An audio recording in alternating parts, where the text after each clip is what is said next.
Success tastes like copper pennies and bitter almonds. I learned this standing at the podium of the Grand Meridian Hotel, watching my family's faces fade into practiced indifference as I accepted the Morrison account, the biggest deal of my career.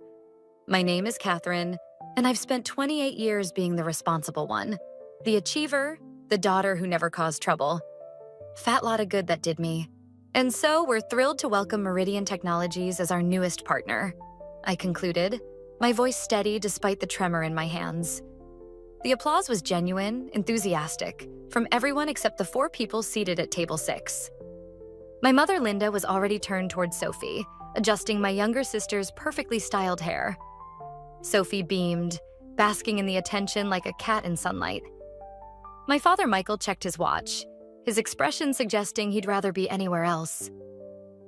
Absolutely brilliant presentation, Catherine, Daniel whispered as I returned to my seat. That contract is going to change everything for the firm. I managed a tight smile, watching Sophie lean forward, her voice carrying across 3 tables. Oh my God, Mom, wait until you hear about the charity gala I'm organizing. The governor's wife personally asked me to chair the committee. The speed with which my parents' heads snapped up was almost comical. Almost. Darling, that's wonderful. My mother's voice dripped with the pride she'd never shown for my achievements. Michael, did you hear that? Our Sophie working with the governor's wife. That's my girl, Dad said, actually putting his phone down. Always knew you'd do great things. The copper taste flooded my mouth again. 3 years of 60-hour weeks, countless missed holidays, and a relationship sacrificed at the altar of career advancement. All dismissed in favor of Sophie's latest social climbing venture. Emma, my best friend, squeezed my arm under the table. Don't let them get to you, she murmured. They're not worth it. But they were. They were my family, and their indifference cut deeper than any stranger's criticism ever could. Speaking of the gala, Sophie announced, loud enough to draw attention from nearby tables. I'll need some help with the funding. Daddy, remember that investment account we discussed? I froze. The investment account. The one Dad had promised would help me with the down payment on my first house. The one I'd been counting on after pouring my savings into paying off my student loans. Of course, sweetheart, Dad replied without hesitation. Whatever you need. The room tilted slightly. I grabbed my water glass, condensation cool against my palm, and took a careful sip. Across the table, Daniel was saying something about the implementation timeline for the Morrison project, but his words were distant, underwater. Catherine? He touched my sleeve. Are you okay? Excuse me, I managed, standing abruptly. My chair scraped against the floor, drawing glances. Sophie's tinkling laugh followed me as I walked. Didn't run, never run, toward the exit. The hotel's marble bathroom was mercifully empty. I gripped the counter, staring at my reflection. Professional makeup, carefully styled hair, the designer suit I'd spent too much on because I wanted to look perfect for this presentation. All that effort, and they couldn't even pretend to care. My phone buzzed. A text from Emma. They're asking where you went. Sophie's telling everyone you're probably stressed about the presentation. Want me to say something? Another buzz. Daniel. Morrison asking to discuss timeline details? Should I stall? Final buzz. Sophie. OMG, sis. So dramatic. BTW, can you send me Dad's investment guy's number? Need it for the gala stuff. XOXO. I looked at my reflection again, but this time I saw something different. Something harder. Colder. The good daughter. The responsible one. The achiever. She was still there. But now there was someone else too. Someone who'd finally had enough. I texted Sophie back. Can't wait to help with the gala. Let's talk details soon. It wasn't even a lie. I was going to help with her precious gala, just not in the way she expected. I reapplied my lipstick, straightened my jacket, and headed back to the ballroom. Time to play the perfect daughter one last time. The Morrison contract sits on my desk like a trophy, but the victory feels hollow when my phone lights up with another group text from Mom. Sophie's charity gala made the society pages. Look at our beautiful girl making waves. I scrolled through the attached photos. Sophie in her element, working the room in a dress that probably cost more than my monthly mortgage payment. The governor's wife appears in 3 shots, each time with her hand on Sophie's shoulder like they're old friends. "Your sister's really found her calling," Daniel says, leaning against my office doorframe. "Though between you and me, that Gala's budget seems ambitious." I look up sharply. "What do you mean?" "The Morrison numbers came across my desk this morning. I noticed your father's investment firm is handling the Gala's funding. Nearly $500,000. He pauses, watching my reaction. That's a lot of champagne and centerpieces. The copper taste returns to my mouth. $500,000. My house down payment vanishing into Sophie's social climbing fantasy. "Interesting," I say, keeping my voice neutral. I wasn't aware of the specifics. "Catherine!" Sophie bursts into my office, trailing expensive perfume and entitlement. "Thank God you're here. I need the most massive favor." Daniel retreats, shooting me a knowing look. Sophie drops into my visitor's chair, already typing on her phone. "The Gala venue fell through," she announces. "Some nonsense about unpaid deposits. But you know the event space at Morrison Technologies, right? The one with the rooftop garden? It would be perfect." My fingers tighten on my pen. "That space is for corporate events only. Client meetings, product launches. But you're basically running things there now," Sophie interrupts. "After that contract thing, just pull some strings. For me?" She deploys the pleading look that always works on our parents. "It's not that simple." God, why do you always make everything so difficult? Sophie's mask slips for a moment, revealing irritation. "Mom said you'd probably be like this. She said ever since your promotion, you've gotten so corporate." The pen snaps in my hand, ink staining my fingers. "What exactly does Mom say about me?" "Oh, you know." Sophie waves dismissively. "Just that maybe you're working too hard. That it's making you bitter. I mean, when's the last time you even went on a date?" Before I can respond, Emma appears in the doorway. Her eyes narrow at Sophie's presence. "Ready for lunch?" she asks me, then adds with calculated sweetness, "Sophie, I love your dress. Isn't that the same one from the charity brunch last month?" Sophie stiffens. "No, this is completely different. It's designer." "My mistake." Emma's smile doesn't reach her eyes. Must be thinking of something else. I gather my things, watching Sophie's fingers drum anxiously on her phone case. "About the venue. Just think about it," Sophie cuts in. "For me, family should help family, right?" The words hit like a slap.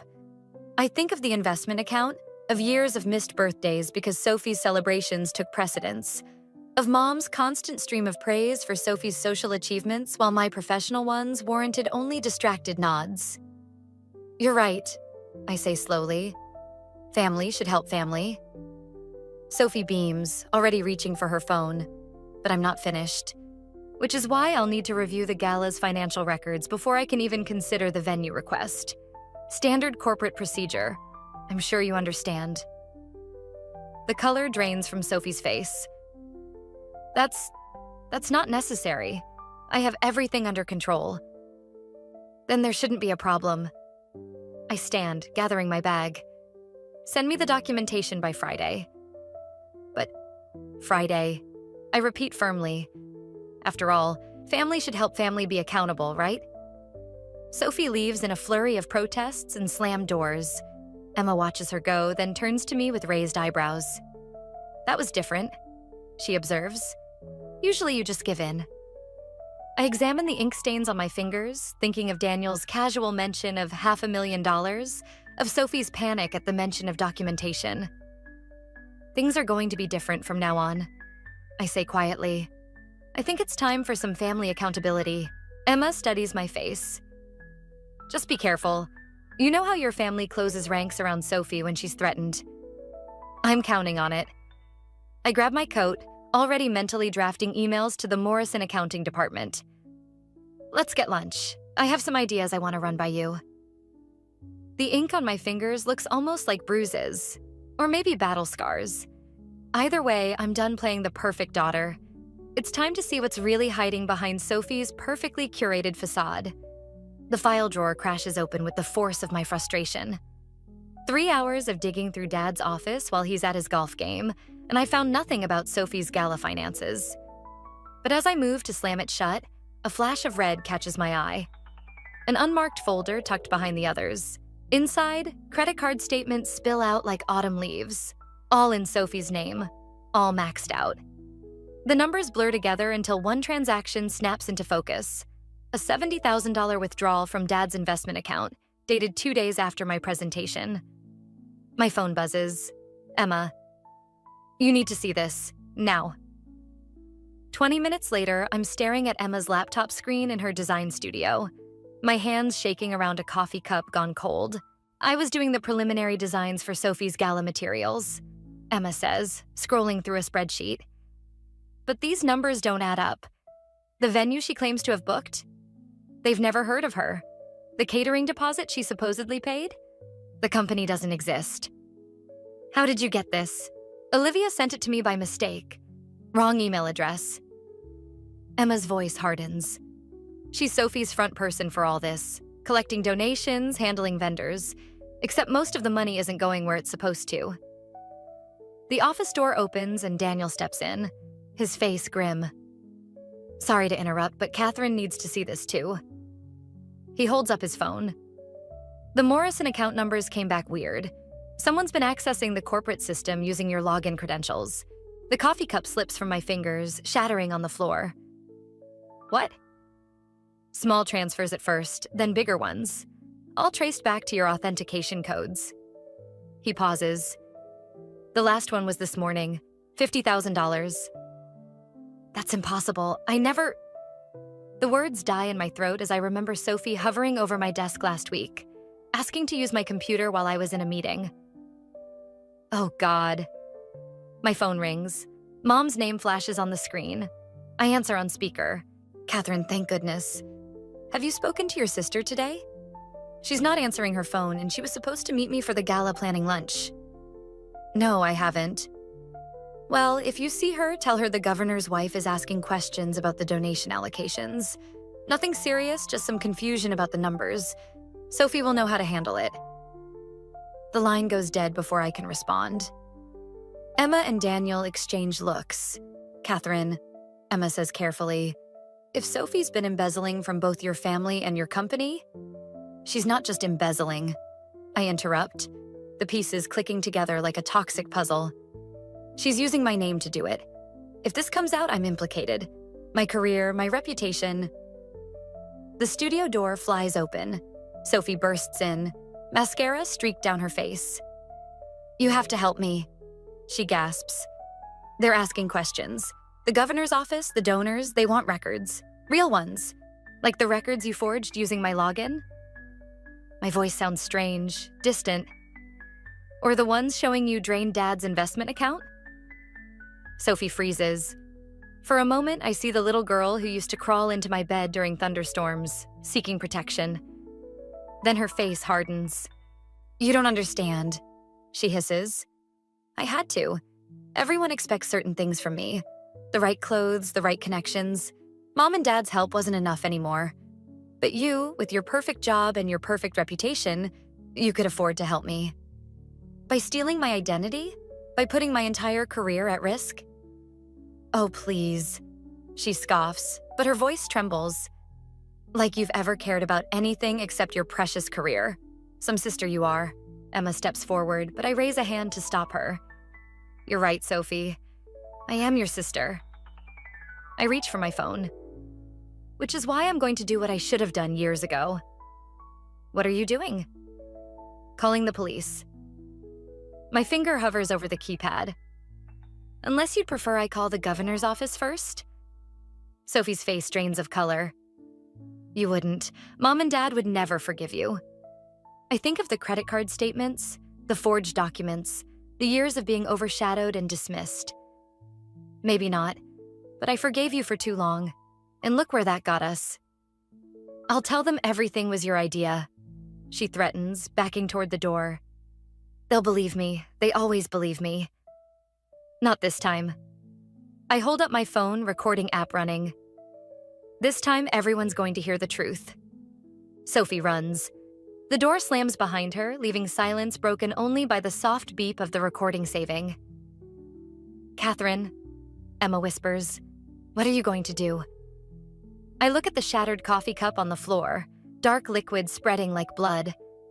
Whatever it takes to make this right. Starting now. The boardroom feels like a tomb as I stare at the email on the projector screen. My login credentials, timestamps of unauthorized transfers, and Sophie's name, all laid out in corporate black and white. The Morrison account has been compromised. The chief financial officer announces, "Catherine, given your personal connection to this situation, we're offering you a choice. Ryan, newly promoted to marketing director, won't meet my eyes. He'd been the one to flag the suspicious activity, doing his job, protecting the company, and destroying any chance we had." What kind of choice? My voice sounds hollow even to me. Handle this internally. Make the money reappear. Smooth things over with the governor's office regarding the Gala irregularities. In return, we keep this quiet. The CFO slides a document across the table. Or we launch a formal investigation. Either way, we need an answer by tomorrow morning. Daniel shifts beside me. "Catherine has been instrumental in the Morrison account's success. Surely we can... This isn't about past performance." Ryan interrupts, still avoiding my gaze. "It's about liability." The word hangs in the air like poison. I think of Sophie's threats, the recording on my phone, Dad's investment account drained dry. One signature could make it all disappear, along with any chance of justice. My phone buzzes. "Mom. Family dinner tonight. Non-negotiable. Sophie's very upset about your accusations." Another buzz. "Sophie. Hope you're happy. Mom and Dad are mortgaged to the hilt because of me.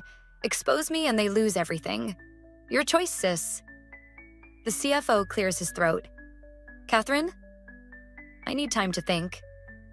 "Until tomorrow morning," he reminds me. "Not a minute longer." Outside the boardroom, Daniel catches my arm. "Whatever you're planning, be careful. Sophie's not the only one with something to lose here." I know exactly what I have to lose. I pull away, but he persists. "Do you? Because Ryan's team is already distancing themselves from the Morrison account. Your reputation..." "My reputation?" I laugh, the sound sharp enough to make him flinch. "My sister stole my identity, drained my parents' savings, and implicated me in fraud. What reputation?" Emma's waiting in my office, face grim. "Your mother called me. They're saying you're having some kind of breakdown, imagining things about Sophie. They want me to talk sense into you." Of course they do. I sink into my chair, touching the flash drive in my pocket containing every damning piece of evidence. "Did she mention the mortgage?" "No, but Olivia's been bragging about Sophie's new summer house, the one she supposedly bought with her investment returns." The pieces click together with nauseating clarity. Sophie hadn't just stolen from our parents. She'd convinced them to mortgage their home to cover her tracks. My phone rings. "Ryan, I had to report it," he says without preamble. "But there might be another way. The company would rather avoid scandal. If you take responsibility, claim it was an accounting error." "You want me to confess to my sister's crimes?" "I want to help you protect your family." His voice softens. "And maybe save what we could have had." The truth hits like a physical blow. You knew about Sophie's schemes before you reported them." His silence is answer enough.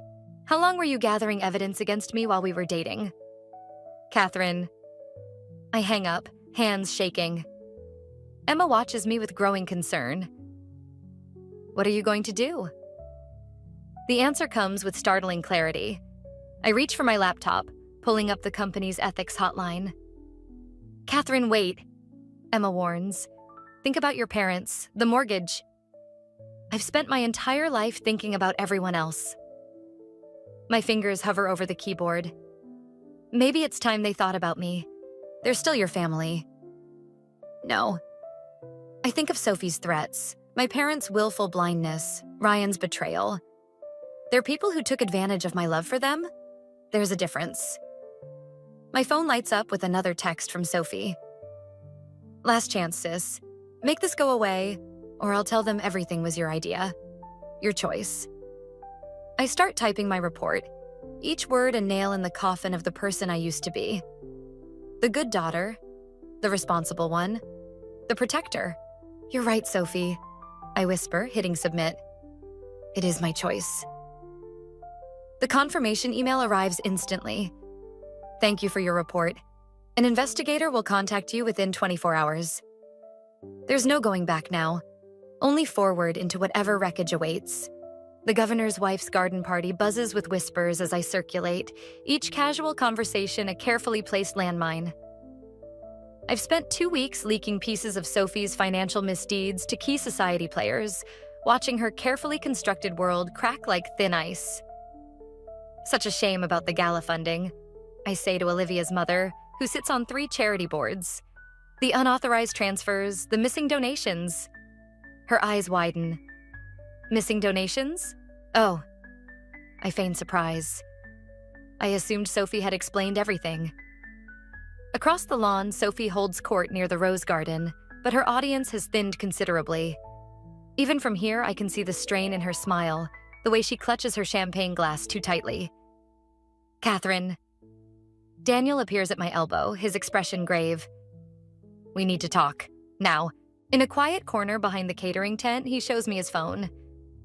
The ethics investigation is expanding.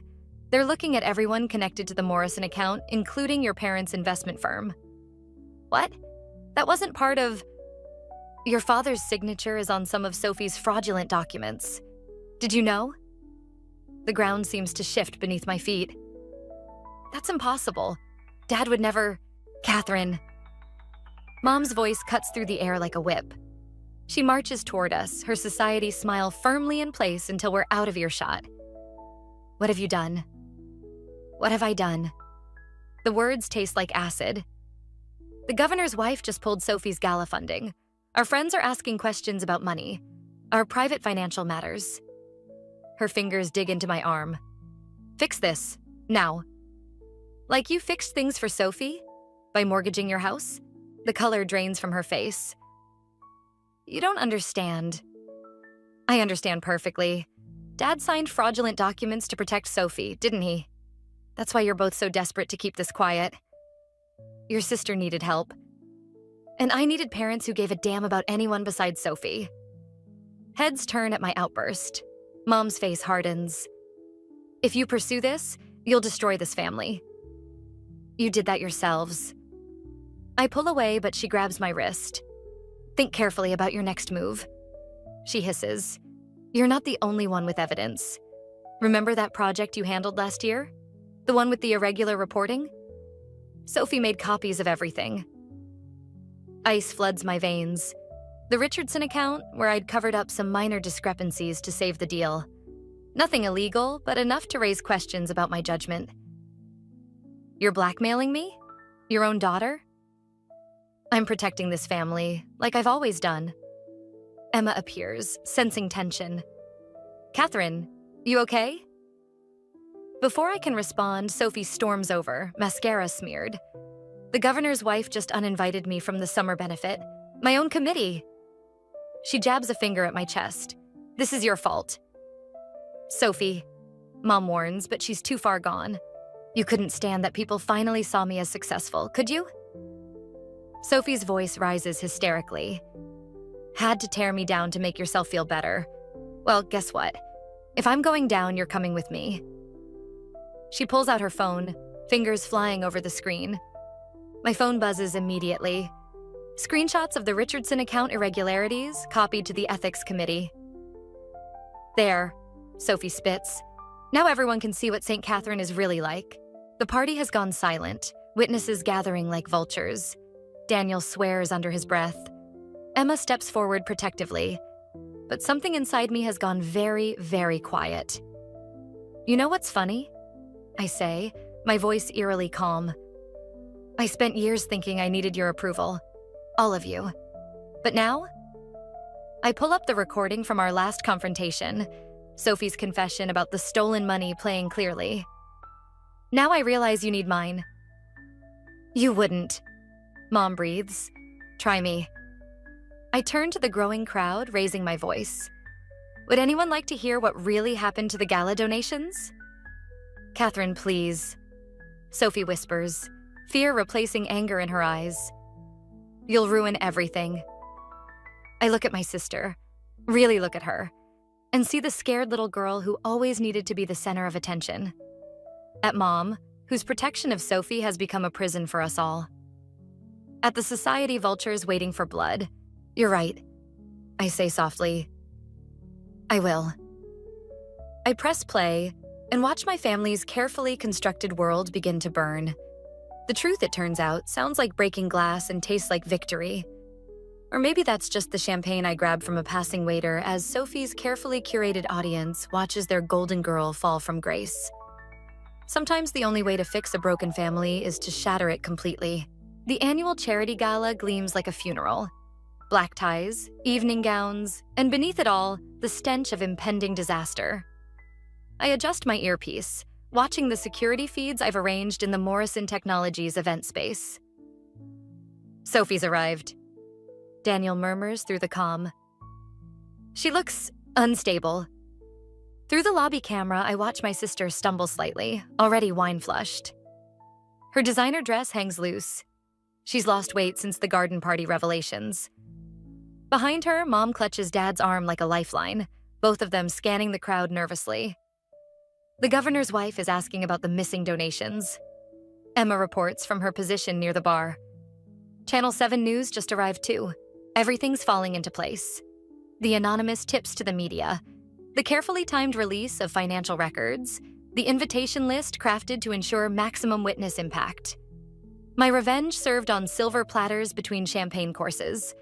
So why does my chest feel so hollow? Catherine. Ryan materializes beside me, looking sharp in his tuxedo.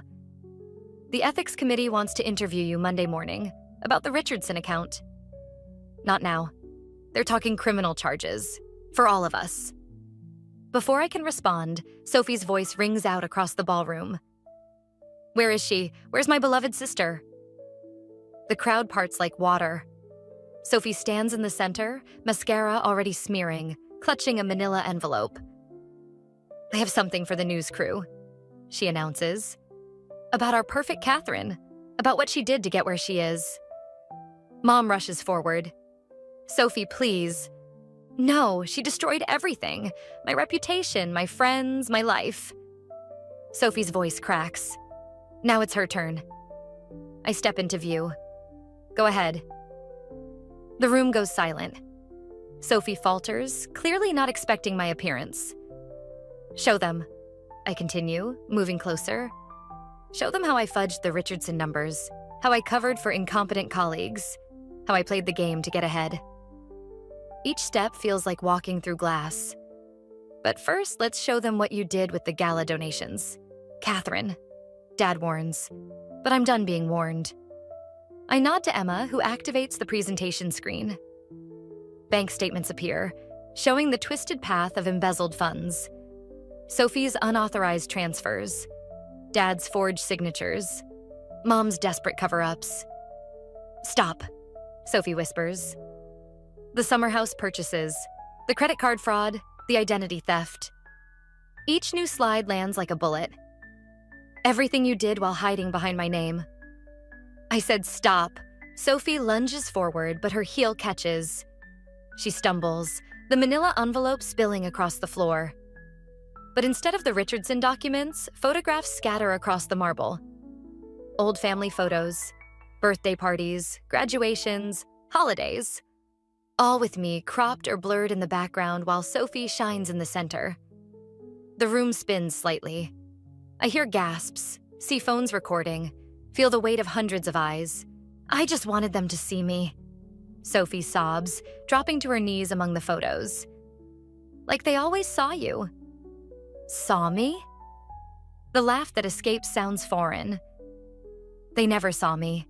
I was the responsible one, the reliable one, the one who didn't need attention because I was too busy cleaning up everyone else's messes. Catherine, Emma warns in my earpiece. The news crew? You want a story? I address the reporters directly. Here's your story. Successful executive discovers sister's fraud scheme.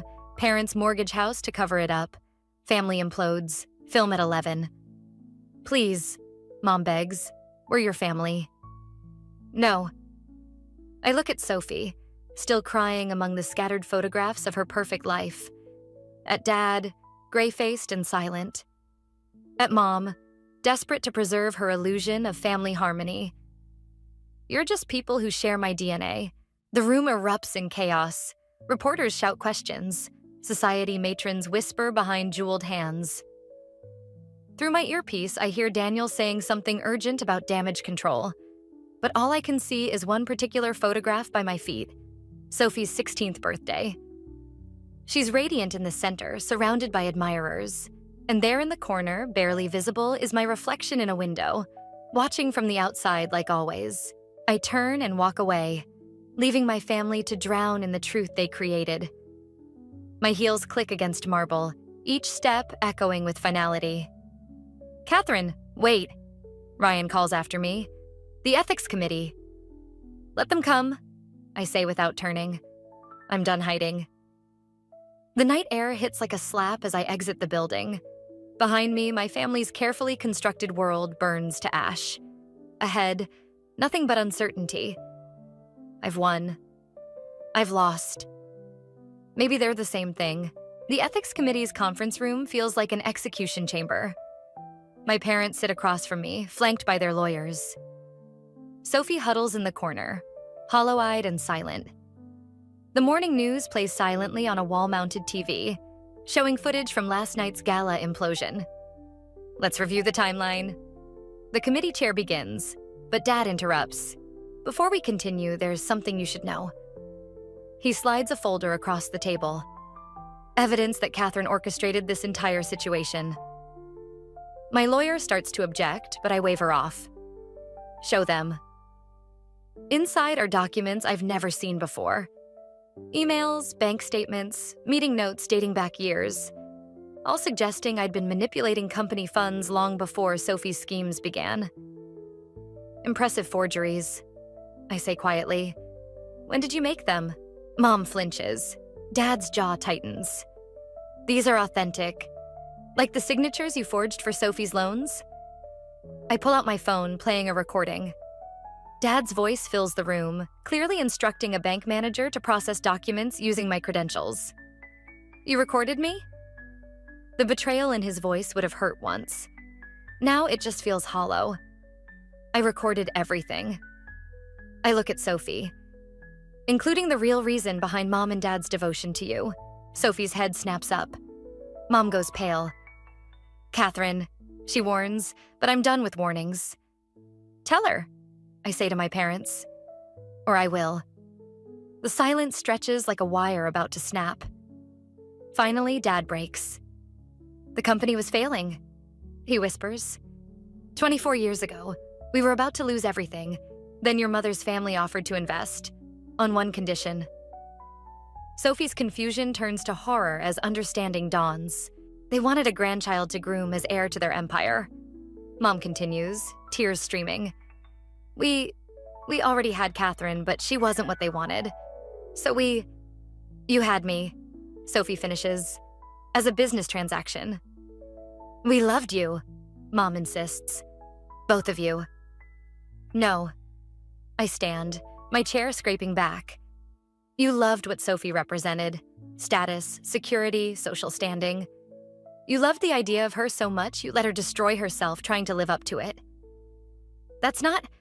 Your perfect daughter, I continue, is facing criminal charges for fraud. Your family's reputation is in ruins. The company you sacrificed everything to save is imploding. How's that for irony? Sophie makes a sound like a wounded animal. You knew? All this time you knew I was just a business arrangement? I found the contract last month, I say. In Dad's office, along with evidence of every scheme, every cover-up, every lie they told to keep their investment safe. The committee chair clears his throat. Miss Harrison, I accept full responsibility for the Richardson account irregularities, I interrupt. And I have documentation proving Sophie acted alone in the charity fraud. The rest, I look at my family. These strangers who share my blood. The rest is just family history. Catherine, please. Dad begs. We can fix this. Like you fixed me? By pushing me aside because I wasn't the daughter your investors wanted? Sophie stands abruptly, swaying. I think I'm going to be sick. Funny, I say, gathering my things. That's how I felt every time they chose you. Wait. Sophie grabs my arm as I pass. I didn't know about any of it. I thought they loved me more. For the first time, I see my sister, really see her. Not the golden child or the spoiled princess, but a pawn in our parents' desperate game. They did love you more, I say gently. They just loved their social standing most of all. The committee tries to call me back, but I'm already walking away. Behind me, I hear Sophie's sobs, Mom's pleas, Dad's silence. My phone buzzes. Emma. You okay? I look back through the conference room window. Sophie crying in the corner. Our parents frozen in their seats, the committee shuffling papers that document our family's implosion. No, I text back. But I'm free. The elevator doors close on the sound of Sophie calling my name. I don't look back. Some things, once broken, can't be fixed. But maybe they were never whole to begin with. The city lights blur beneath my penthouse window, each one representing a life untouched by the implosion of the Harrison family legacy. My phone buzzes with another missed call from Sophie, the 12th today. I let it ring. Emma sets 2 glasses of wine on the marble counter. The ethics committee's verdict came through. I know. The email sits unopened in my inbox, its subject line glaring. Final decision regarding Harrison investigation. Your parents lost the company, she continues. Sophie's facing probation, and you got exactly what I wanted. I turn from the window. So why does victory taste like ash? The doorman calls up. Sophie's in the lobby, demanding to see me. For the first time in weeks, I tell him to let her up. She looks different when she enters. Thinner, sharper, her designer clothes replaced by simple jeans and a sweater. No makeup, no facade. I sold everything, she says without preamble. The summer house, the cars, the jewelry, paid back what I could. Good for you. Mom and Dad are divorcing. Also good, she flinches. Is that all you can say? Our family is destroyed. Our family was never real. I take a slow sip of wine. It was a business arrangement that got out of hand. Maybe for them. Sophie steps closer. But you were real. Your anger, your pain, that was real. And now what? You won. You're alone at the top of your tower while everyone else burns. Is this what freedom feels like? The wine turns sour in my mouth. Emma quietly excuses herself, leaving us alone with the truth we've both been avoiding. I found this in Dad's office, Sophie says, pulling out a faded photograph, before they changed the locks. It's us, aged maybe 4 and 8, building a sandcastle. Before the pressure of expectations, before the weight of family legacy. Just 2 sisters, creating something together. We could have helped each other. She whispers. All those years, we could have been allies instead of enemies. You chose your side. I chose what they programmed me to choose. Her voice cracks. But you were stronger. You chose yourself. A text lights up my phone. Daniel, warning me about tomorrow's board meeting. Another from Ryan, still trying to explain his betrayal. Messages from a world I built from the ashes of my family's destruction. I'm not asking for forgiveness, Sophie continues. I'm not even asking to be sisters again.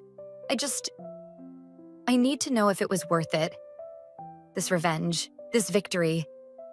Did it fix what was broken inside you? The city lights seem dimmer now, the penthouse larger, emptier. I think of the family photos Sophie scattered across the gala floor, of Dad's forged documents, of Mom's desperate attempts to maintain appearances, of the little girl who spent her whole life trying to be seen. Nothing's fixed, I admit finally, but at least now I'm broken on my own terms. Sophie nods slowly, understanding more than I expected. She moves to leave, then pauses. I start therapy next week, she says. Real therapy, not the social anxiety counseling Mom always pushed. Maybe someday when we're both less broken. She leaves the photograph on the counter along with a business card for her therapist. After she's gone, I open the ethics committee email. Suspension, probation, mandatory oversight, consequences I can live with. The price of freedom. Emma returns, studying my face. You okay? I look at the photograph. At two sisters building something together before the world taught us to tear things down. No, I answer honestly. But maybe that's the point. My phone buzzes again. Another message from the past demanding attention. Instead, I turn it off and pour another glass of wine. The city stretches endlessly below, full of people living their own complicated truths. Somewhere out there, Sophie is starting over. Mom and Dad are facing their own reckonings. And I'm here, in my tower built of revenge and ambition, finally understanding that victory doesn't heal wounds. It just gives them new names. I raise my glass to my reflection in the window, to the woman who burned her world down to find herself in the ashes. To freedom, I whisper, whatever that means. The photograph stays on the counter, a reminder that some castles are built to fall, and sometimes that's okay.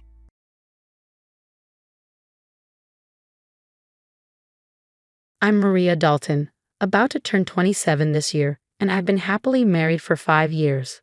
My son Martin just celebrated his 4th birthday. Initially, I worked full-time after tying the knot, but now I balance part-time work at the same company. My husband Kevin is 30 years old, 3 years my senior. Our journey from dating to marriage was initiated by Kevin's passionate advances, but post-marriage, I observed the shift in his demeanor towards a more domineering side.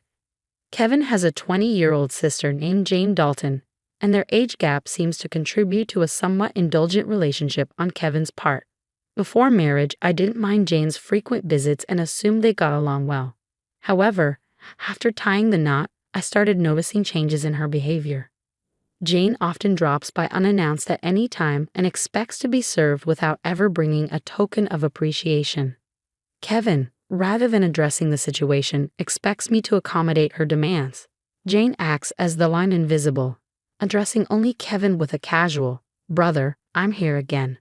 Despite not preparing for an additional guest, I end up serving dinner to Jane.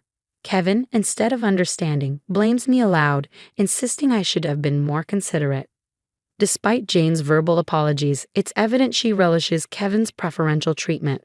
Left with leftovers, I prepare my own meal while Kevin and Jane continue their chat on the sofa, leaving the dining table messy. They never acknowledge Martin or me, treating us more like hired help than family. One evening, as I'm about to take a bath with Martin, Kevin interrupts loudly, instructing me to buy a cake for Jane despite it being late. Jane insists on having it immediately. Kevin blames me for delaying, and feeling compelled, I reluctantly head to the cake shop with Martin in tow. Overhearing their conversation, I learn they're criticizing me for being inconsiderate and questioning the decision to marry me. Meanwhile, Martin, though unable to grasp the words, senses tension in our relationship. Suppressing my emotions, I ask him about his cake preference, and he cheerfully requests one with lots of fruits. Our trip to the cake shop was filled with discussions about cakes, momentarily pushing aside Kevin's earlier words. Martin and I arrived just before closing time, fortunately finding the cake Jane desired. We purchased 2 cakes, including the fruit-loaded one Martin wanted. Back home, I served the cakes to Jane and Kevin, then prepared Martin's cake and headed to the dining room. The moment I placed it in front of Martin, Jane pointed and expressed her desire for that cake. Before I could react, Kevin moved Martin's chosen cake in front of Jane, disregarding Martin's protests. Kevin justified his action, claiming he bought the cake with his earnings and had the right to choose for Martin. Unable to contain my emotions any longer, I voiced my dissatisfaction. In response, Kevin threatened with divorce. Martin, who had stopped crying, anxiously held my hand and then, after some thought, said, "Mom, I also love cake with strawberries on it." "Yes, it's really delicious." He mentioned this while eating a cake initially wanted by Jane. Feeling that Martin was enduring too much, I lifted his cake plate when I saw Jane reaching for it. I took Martin to the next room so he could enjoy his cake in peace. Kevin apologized to Jane, claiming he was sorry for being stingy. Despite wanting to retort, I held back for Martin's sake. Watching Martin innocently enjoy his cake was a heartwarming sight. After finishing the cake, we decided to have a late bath and sleep in Martin's bed. The next morning, I discovered Jane had already left. As I prepared breakfast, I heard Martin crying. Shockingly, his piggy bank, a gift from my father, was broken, and the saved money was gone.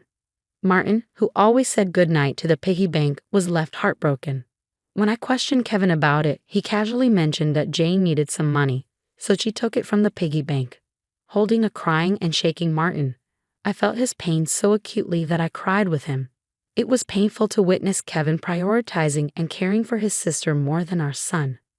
Expressing my anger and sadness, I confronted Kevin, breaking my usual silence on arguments in front of Martin. Kevin, without a word, went to the bedroom and returned with something shocking in hand: divorce papers. I discovered the hidden divorce papers that Kevin had tucked away somewhere I didn't know. In a sudden burst, he confronted me, shoving the papers at me before storming out of the house with a loud bang. Martin, who had never cried over the issues with Kevin and Jane, seemed to have reached his limit, crying since last night. Unable to bear seeing Martin so hurt, I suggested skipping daycare for the day, and he happily agreed with a loud yes, showing a faint smile. We spent the day playing and bonding, with Martin bringing a picture book from the shelf, sitting on my lap, and happily remarking, "The teacher at the nursery today was Mama, right? He looks like an angel." His little heart seemed filled with patience, and I decided to make the day special by taking a day off from work. Despite causing potential trouble at my workplace, they kindly understood the situation and granted me a day off. In the morning, we visited the park, played hide and seek, and had fun in a sandbox and on the slide. When we returned home for lunch, Martin appeared sleepy, usually napping by himself. But today he fell asleep on my lap like when he was a baby. Though I initially thought of doing household chores during his nap, I decided that today was special. Instead, I allowed myself to be healed by his peaceful sleeping face and gentle breathing. However, my serene moment was abruptly interrupted by a noise from the entrance, indicating the front door had opened. As it wasn't Kevin's usual time to come home, I became suspicious and quickly hid in the bedroom closet, clutching Martin. A voice echoed through the house, and to my surprise, it was Jane. Trembling with fear, I listened as she searched for something, expressing frustration over not finding it. Jane then made a phone call, mentioning Kevin and discussing their unsuccessful search. After hearing her lock the front door and leave, I put Martin to bed and contemplated the strange events. I couldn't comprehend why Jane had entered the house and what they were looking for. Suddenly, Kevin seemed like a stranger, and I felt a mix of disgust and fear towards him. Swiftly packing essentials for Martin and myself, we headed to the station and took a train to my parents' house. Fortunately, their home was nearby, just 2 stations away. Although I hadn't contacted them beforehand, my parents sensed something from my expression and welcomed us without asking questions. I shared the entire ordeal with them, including my fear of staying at our house due to Kevin and Jane's actions. Upon hearing my mother's suggestion that Jane might have been looking for my belongings, possibly cash cards, I recall my past experience as a successful CEO in the handmade goods industry. I had entrusted the company to friends when I decided to prioritize raising my child after getting married. Although I still worked part-time and communicated with the company from home, Kevin was unaware that I was still the CEO. I discovered the hidden divorce papers that Kevin had tucked away, suspecting that he thought I had a decent amount of savings. While I've mentioned to him that I still receive some assistance from the company, I've deliberately kept the details about being the CEO and my savings private. This secrecy stems from realizing early in our marriage that Kevin struggles with managing money and tends to spend everything he earns.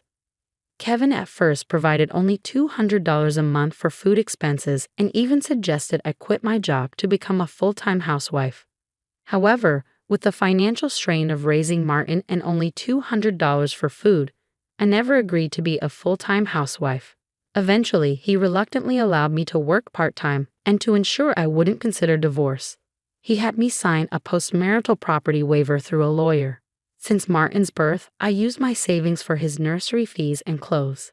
As I've only received $200 for food, I've never asked Kevin for additional funds beyond the food budget, leading him to believe I have savings. Considering Jane's apparent need for money and Kevin's perception of my financial situation, they might be searching for my cash cards.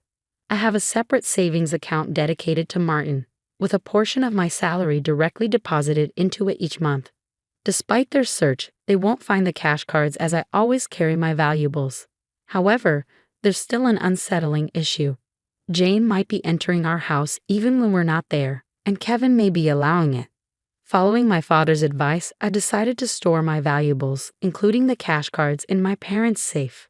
As I pondered their need for money, Martin approached my father, crying over his broken piggy bank and the shattered promise of saving up. My father, angered by Martin's story, vowed to call Kevin. My mother suggested finding out their purpose calmly, as Kevin's mention of divorce might shift blame to us, making the divorce more favorable for him. To ascertain their purpose, I decided to record their conversation, consulting a lawyer who was a friend of my father's. Returning home, I began cooking dinner, keeping my phone screen down to record secretly. Kevin arrived home, surprising me by immediately asking about my cash cards. When I questioned him, he gave vague answers, attempting to deceive me. When I remained silent, Kevin grew agitated and demanded all my part-time money for his sister. Refusing, I explained it was for Martin's savings. In response, he angrily pushed the signed divorce papers toward me, declaring that I was living off his money and didn't need to save for Martin. He even uttered words implying he valued Jane more than our son. Hearing this, I stopped preparing the meal, put the divorce papers in my bag, took Martin's hand, and headed for the door. Kevin, in a loud voice, declared his serious intent for divorce, instructing me never to come back. I responded by stating I wouldn't return to a house where a stranger could come and go freely. After leaving, I received numerous messages and calls from Kevin, which I ignored, turning off my phone. I sought refuge at my parents' house, sharing the recording and divorce papers with them. Although I confessed to having no love or affection for Kevin, I expressed concern for Martin. My parents advised me to do as I please, acknowledging the potential emotional impact on Martin if a divorce were to occur. While grappling with the decision to divorce Kevin, Martin expressed his hunger. My mother, seeing my distress, kindly made hamburgers, his favorite dish. Overwhelmed with emotions, tears welled up in my eyes as my mother told Martin, with a warm smile, that she prepared the hamburgers so that he and I could visit whenever we wanted. Taking a bite, Martin exclaimed with joy, praising Grandma's hamburgers and expressing a desire to eat them every day. I responded, saying, "It's because the hamburger contains the love I have for him," and he, in a touching gesture, took a big bite and offered it to me.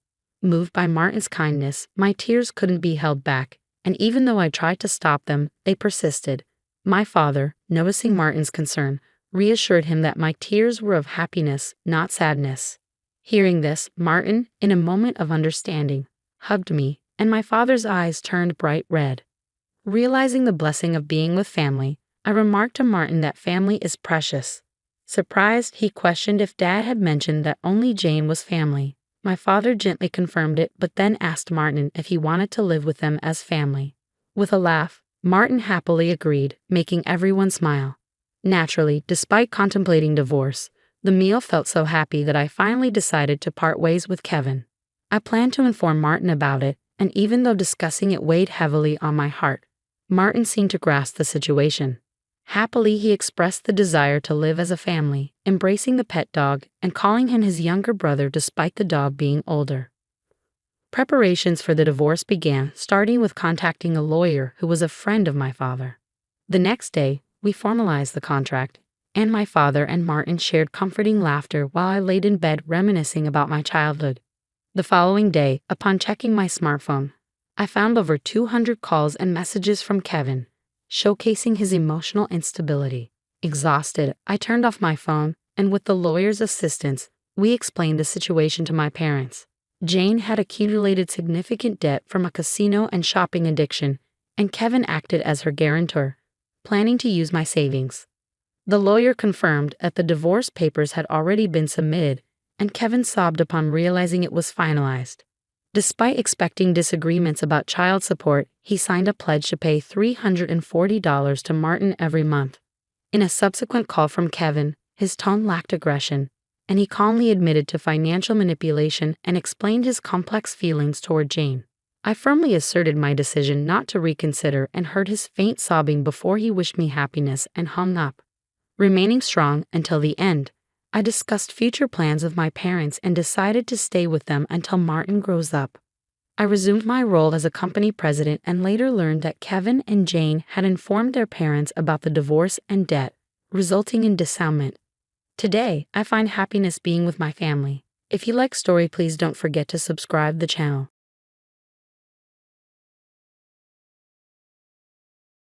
After not seeing him for a month, John thrust a divorce lawyer's business card at me without even asking, "Are you okay?" or "How are you feeling?" Divorcing a wife who doesn't work. Pay me $1,000 a month as alimony. Sounds good. Take care, John chuckled as he said this. Standing beside him, Emily was wrapping her arm around his, wearing a similar smug expression. Fine, let's divorce then. I said it so casually that John seemed a bit surprised, but he quickly shared his smile with Emily. Good thing John isn't much of a thinker. It makes my plan easier to execute. After the divorce papers got approved, I decided to start my revenge plan on both of them. I will make them cry as a celebration of my recovery. My name is Sarah Wolf. I'm a 47-year-old illustrator. I also work as a children's book author. I just love drawing. I have 2 childhood friends, John and Emily. They're important friends to me, and John is also my husband. It all started when John asked me out as I was heading to a different college after high school. I was surprised. I thought he was into Emily, but I couldn't say no to a confession from John, whom I had secretly liked. After some thought and consultation with Emily, I accepted John's proposal. Emily's behavior had been a bit problematic since our teens, but she was still a dear friend to both John and me. However, Emily had a tendency to snatch other people's boyfriends and then dump them once they became obsessed with her, causing problems time and again. Her parents were concerned, so John and I often spent time with her to watch over her. John and I got married when we were 25. 4 years later, Emily brought her fiancé into our lives. His name was George, a professional working for a top-tier company. Nice to meet you, Sarah and John. I've heard so much about you. Looking forward to our future together. George was very polite, and we all got along immediately. We would get together during holidays and vacations, taking trips or going on long train rides to enjoy some drinks. However, things started falling apart after Emily got pregnant 2 years into her marriage. John and I originally had many siblings, so there was no worry about an heir, so we decided we didn't need children. Both of us loved kids but weren't keen on actively caring for them. Besides, we loved our freedom to travel and enjoy drinks. We'd often found it heartwarming to see families with children, but it was never more or less than that. When Emily announced her pregnancy, John's attitude started to change. He quit smoking because Emily said she couldn't stand the smell and even offered to drive her to doctor's appointments using his vacation days. I warned him, George might get upset if you're always with Emily. But John argued back, you have work, don't you? She's our childhood friend, and she's reaching out for help. You're heartless. I said, I've been buying things and helping where I can, but going with her to the obstetrician is crossing the line. When I said that, John frowned and then he glared at me. Why? Because Emily wants it, right? She says she's anxious about the checkup. I can't just let her go alone if she's anxious. All the more reason for George to go with her, right? If you go with her every time, it's almost like you're the father of the baby in her belly, John. Jealous? You're not going to get pregnant anyway, so what's the problem? He didn't take my concern seriously and instead started to snap, saying I was being annoying. We had hardly ever had a fight during our marriage, but things changed when Emily got pregnant. Our arguments increased, and that didn't change even after Emily gave birth.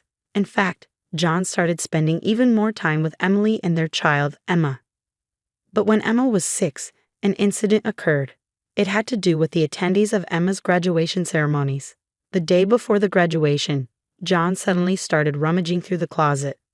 John, what are you doing? Do you have a meeting tomorrow? John's workplace had a casual dress code, but there was a rule to wear a suit during client meetings, so he always kept a few suits ready. But they were all thrown on the bed now.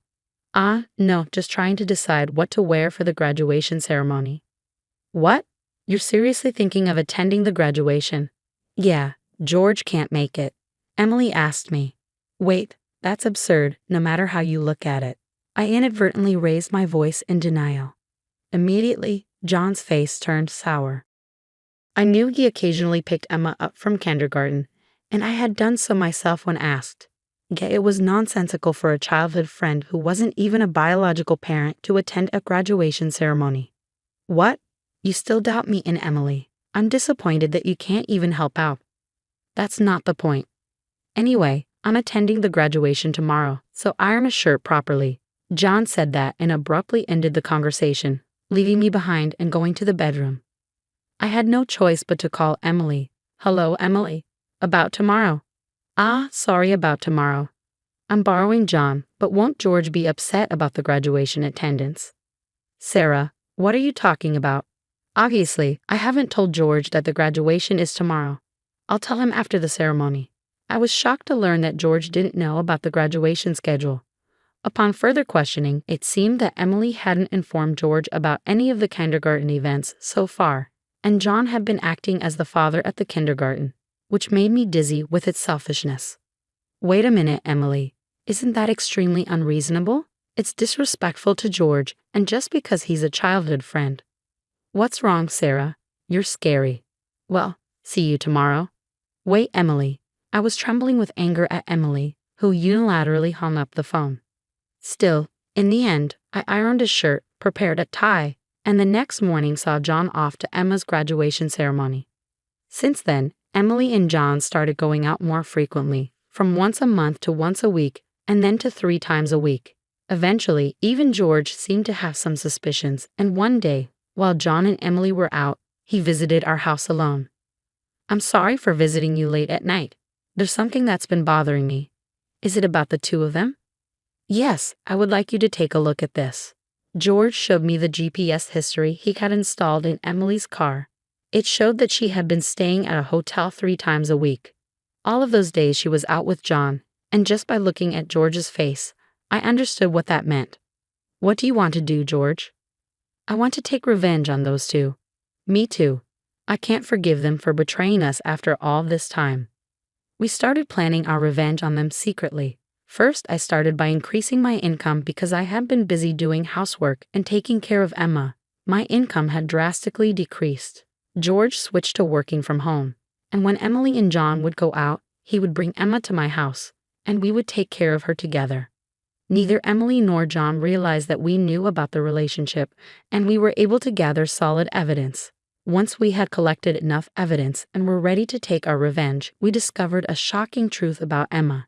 George and I struggled with the decision, but we both agreed that we didn't want to hurt young Emma, so we decided to wait until she was an adult to take our revenge. However, even though we decided to endure for 10 years, I was struck with a serious illness. I needed long-term hospitalization, and even at best, I wouldn't be discharged for at least 2 years. Although I could work from a hospital room, it was certain that I would have to reduce my workload. After informing George about the situation, I consulted John. However, John's reaction was no different from when we were making small talk. I'll visit you once in a while. I felt that John no longer had any affection for me, as he didn't even ask about my condition or the name of the disease. In reality, John only visited once a month or once every 2 months, and after Emma's 15th birthday, she started acting strangely. Although she used to visit me almost every day right after I was hospitalized, she became distant after her 15th birthday. However, neither George nor I could figure out why, and we were puzzled. Even when we asked Emma, she just said, "Don't worry about it." However, we ended up learning the reason from John, who rarely showed up. Hey, it's been a while. Yeah, it has. John, who had completely transformed into a flashy appearance, walked in without even knocking. After not seeing him for a month, John thrust a divorce lawyer's business card at me without even asking, "Are you okay?" or "How are you feeling?" Divorcing a wife who doesn't work? Pay me $1,000 a month as alimony. That's the deal, so take care, John said, grinning from ear to ear. Beside him, Emily wrapped her arms around John's, with a similar expression on her face. Fine, let's divorce then. I casually agreed, which seemed to surprise John for a moment, but he quickly exchanged smiles with Emily. It was good that John wasn't the type to think too deeply. That's why my plan worked so well. After receiving a notification that the divorce was finalized from John, I decided to start my revenge plan against the two of them. I will make them cry as a celebration of my recovery. I promptly started to take action. First, I contacted George to transfer hospitals. Then I informed my lawyer that they would be mediating between the two parties from now on. George also began to act at the same time. He moved near my new hospital with Emma, and he started to visit me frequently. Emma still had a gloomy expression, but I was happy that she came to see me every day. Most of my belongings were already in the hospital room, so I told John to dispose of the rest. I didn't want to bring anything that the two of them might have touched into my new life. Once the hospital transfer and George and Emma's move settled down, I received a call from John. I had only left my seat for a few minutes, but my smartphone already showed 30 missed calls. I answered the phone, feeling exasperated. What? Hey, what the hell is going on? I could hear the voice of a troubled real estate agent behind John's panicked voice. I also heard Emily yelling, which made me feel sick. What do you mean? What's going on? It's obviously about the house. Why do we have to move out? John shouted at me as if it wasn't his fault at all. I replied to him coolly, obviously because that's my house. Huh. John seemed to have completely forgotten, but the truth was, the house we lived in was a room I rented as a workspace when I started to make a living as a freelancer. At that time, I didn't have enough income to maintain 2 houses, and John didn't have enough income to live alone, so he ended up moving into my place. Therefore, John had never paid the rent or utility bills for that room. Although I received some money from him for living expenses, it wasn't enough to maintain the place. Unfortunately, that room was already canceled. It was far from the hospital I transferred to, so I had processed the cancellation the day after submitting the divorce papers. I didn't inform him because the real estate agent, who knew the situation, said they would contact him. George and Emma suddenly disappeared, and our house was sold. What are we going to do about our new house? I don't know, maybe stay in a business hotel for now. As I turned on the speaker and started working, John yelled in frustration, "Don't screw with me." However, he seemed to remember something and started speaking in a more soothing tone. Well, whatever. When will you transfer the money? We're running low on cash. What are you talking about? Huh? Don't mess around. I told you to pay $11,000, didn't I? Oh, I don't recall agreeing to that. My nonchalant response was met with incoherent screaming from John on the other end of the phone. Apparently, he thought he could get money from me and had been squandering it. Even if he had $11,000 left, how did he plan to get by for the rest of the month? Hey, don't just stay silent. Say something. There's really nothing to talk about. My retort left John momentarily dumbfounded, but he soon started yelling again. Growing increasingly annoyed, I addressed John in as cheerful a tone as I could muster. Anyway, we're basically strangers now, so please don't contact me anymore. You'll hear from my lawyer. Huh? Lawyer? Hey, wait a minute. I hung up without listening to John's response. He tried calling back several times, but I ignored it, and eventually the call stopped. However, angry that I didn't answer, John started ignoring calls from my lawyer. He certainly had a childish side, but I never imagined he'd be the kind of person who didn't mind causing trouble for others. I sighed deeply at John's selfishness. A few months later, after a temporary discharge from a hospital, I visited John's parents' house. In front of me were John and Emily, both looking small and trembling. You telling my parents is a low blow. Oh, I just reported that we got divorced. John glared at me in response to my answer, but he shrank back under his father's stern gaze. Actually, I had a great relationship with my in-laws, even visiting and dining with them when John wasn't around. Despite being so well loved, I felt it was wrong not to share the details of our divorce, so I went to visit them. Is it true that you're remarrying Emily? Yes, it's true. Emily, Emma, and I are going to start over as a family. What are you talking about? Your only family is Sarah. She's not my family anymore. John's words made his father frown with a look that seemed to say, "Give me a break." John shook his head a few times, then handed me a piece of paper. It was a bill from a nearby luxury hotel. What's this? It's the bill from the hotel we stayed at. John, acting as if it was obvious, pointed at the bill on the table. then suddenly collapsed. "Oh, what the heck, Mom? I didn't raise you to be like this." My mother-in-law, gasping for breath, was met with a look of disbelief from John. Next to him, Emily wore the same expression. "Why are you so angry? It's just that the family is changing because I'm getting married. Plus, you'll have a grandchild, a blood-related one at that. Aren't you happy?" "You two didn't." My mother-in-law, looking as if she couldn't believe what she was seeing, glanced at John, then turned her gaze to me. Both my in-laws understood that I didn't want children and still treated me as their own daughter. Of course, they treated Emily, my childhood friend, similarly, but there was always a boundary between a daughter-in-law and a friend. I remembered Emily often complaining about that, so I was certain my mother-in-law wouldn't be happy about this situation, and Emily should have known it too. "You adore Emma, right? It'll be your grandchild, so you'll be happy, right? It's because she's a child I've known since she was little." "Oh, but half of her blood is from John, right?" Even after all this, Emily, showing no sign of remorse and acting as if she couldn't understand the problem, gave me goosebumps. At that moment, someone who had been silent until now spoke up. "Enough already. It's disgusting." Emma, who had been playing with her smartphone in the corner of the room, spoke to Emily without looking up. The room fell into a stunned silence. "My dad is the only one I consider my father. Whether we're related by blood or not, he's the only one. But you know, John has always been the one to attend your school events. I heard everything from Dad. How he was always informed of the event dates after they were over. How eventually even the events themselves were kept from him. But Dad always said I was his daughter, so I am his daughter. And I will never be yours." Emma glared at Emily as she said this. Then, sitting beside me, she switched to a more concerned tone. "You know, when I found out about this, I thought you would hate me. But Dad said that wasn't the case, so I came here today. Emma, I love you so much. You were so kind to visit me every day while I was in the hospital. I was really happy." Sarah, Emma, perhaps relieved of her anxiety, teared up and hugged me tightly. It might indeed be a child resulting from an affair between John and Emily, yet it's a child I've taken care of for 15 years. There's no way I don't have affection for her. Speaking of which, Emily, weren't you curious why I wasn't surprised when I found out Emma is John's daughter? Uh-huh. Emily looked startled. Before she could speak, a new person entered the room. We knew from the start, 10 years ago actually. George suddenly appeared.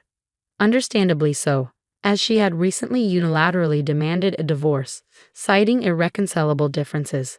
"I was shocked when you mentioned divorce." "Oh, and unfortunately, you're not divorced yet. The divorce papers are still here. Didn't you notice?" I figured it wasn't in Emily and John's nature to confirm things, but I couldn't help but be stunned that Emily, despite the 100-day waiting period for women to remarry, had noticed nothing for months. So Emily is still my wife, and Emma is still my daughter. Well, since there won't be a wife, though. Wait, what do you mean? A 15-year-old can choose their parent. That's not true. Emma wants to be with Mom, right? Emily said that and looked at Emma. Emma frowned at Emily and held my hand. Emily was speechless at that and glared at me. Then John suddenly burst into laughter. "So that's what it is. You two are together, huh? But too bad. Isn't it impossible to live on George's salary alone? Can you stop making weird assumptions? Also, it seems George earns double the amount you think. Emily knows about it." "Huh? It's probably a bluff. Besides, it's impossible for you to work while dealing with your illness. You'll just die miserably somewhere." This time, I laughed at John's huge misunderstanding. John, seeing me start laughing, was getting frustrated. "You didn't know about my income, did you?" "Huh. It's probably just a bit more than a part-time job." "No, it's different. My annual income is $500,000. "Huh?"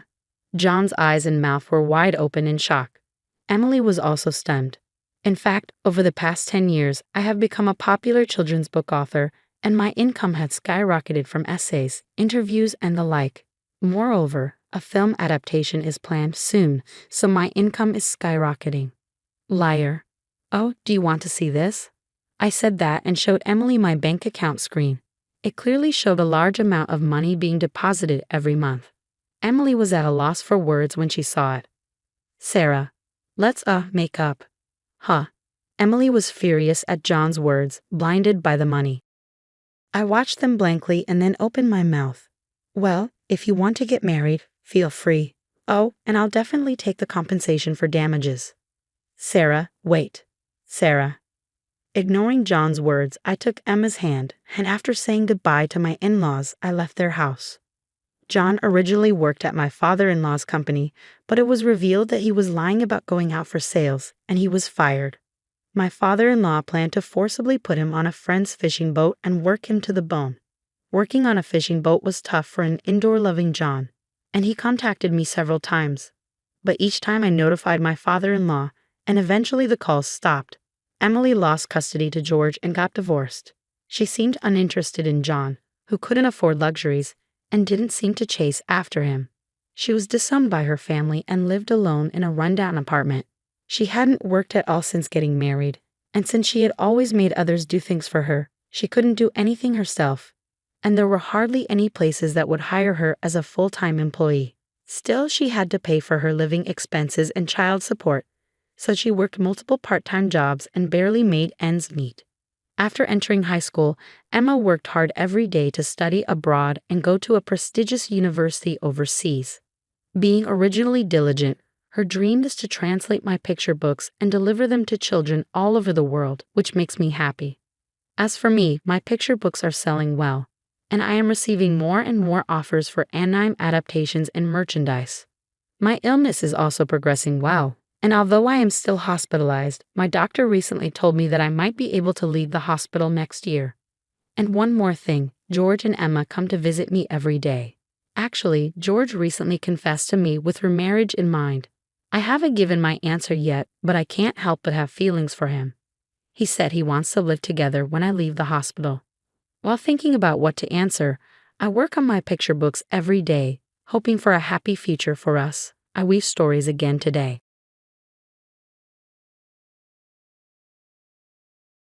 Half your business is now mine.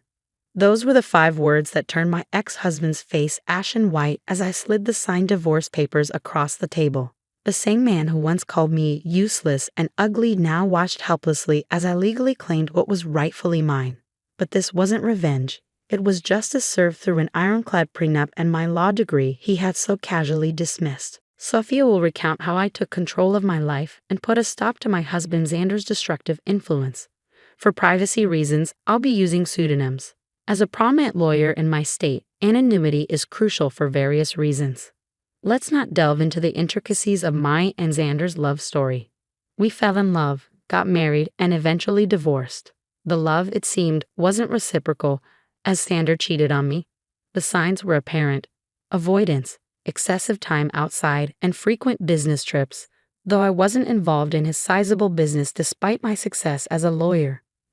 Xander considered me a failure due to earning less than him. One day, during another one of his supposed business trips, I decided to investigate.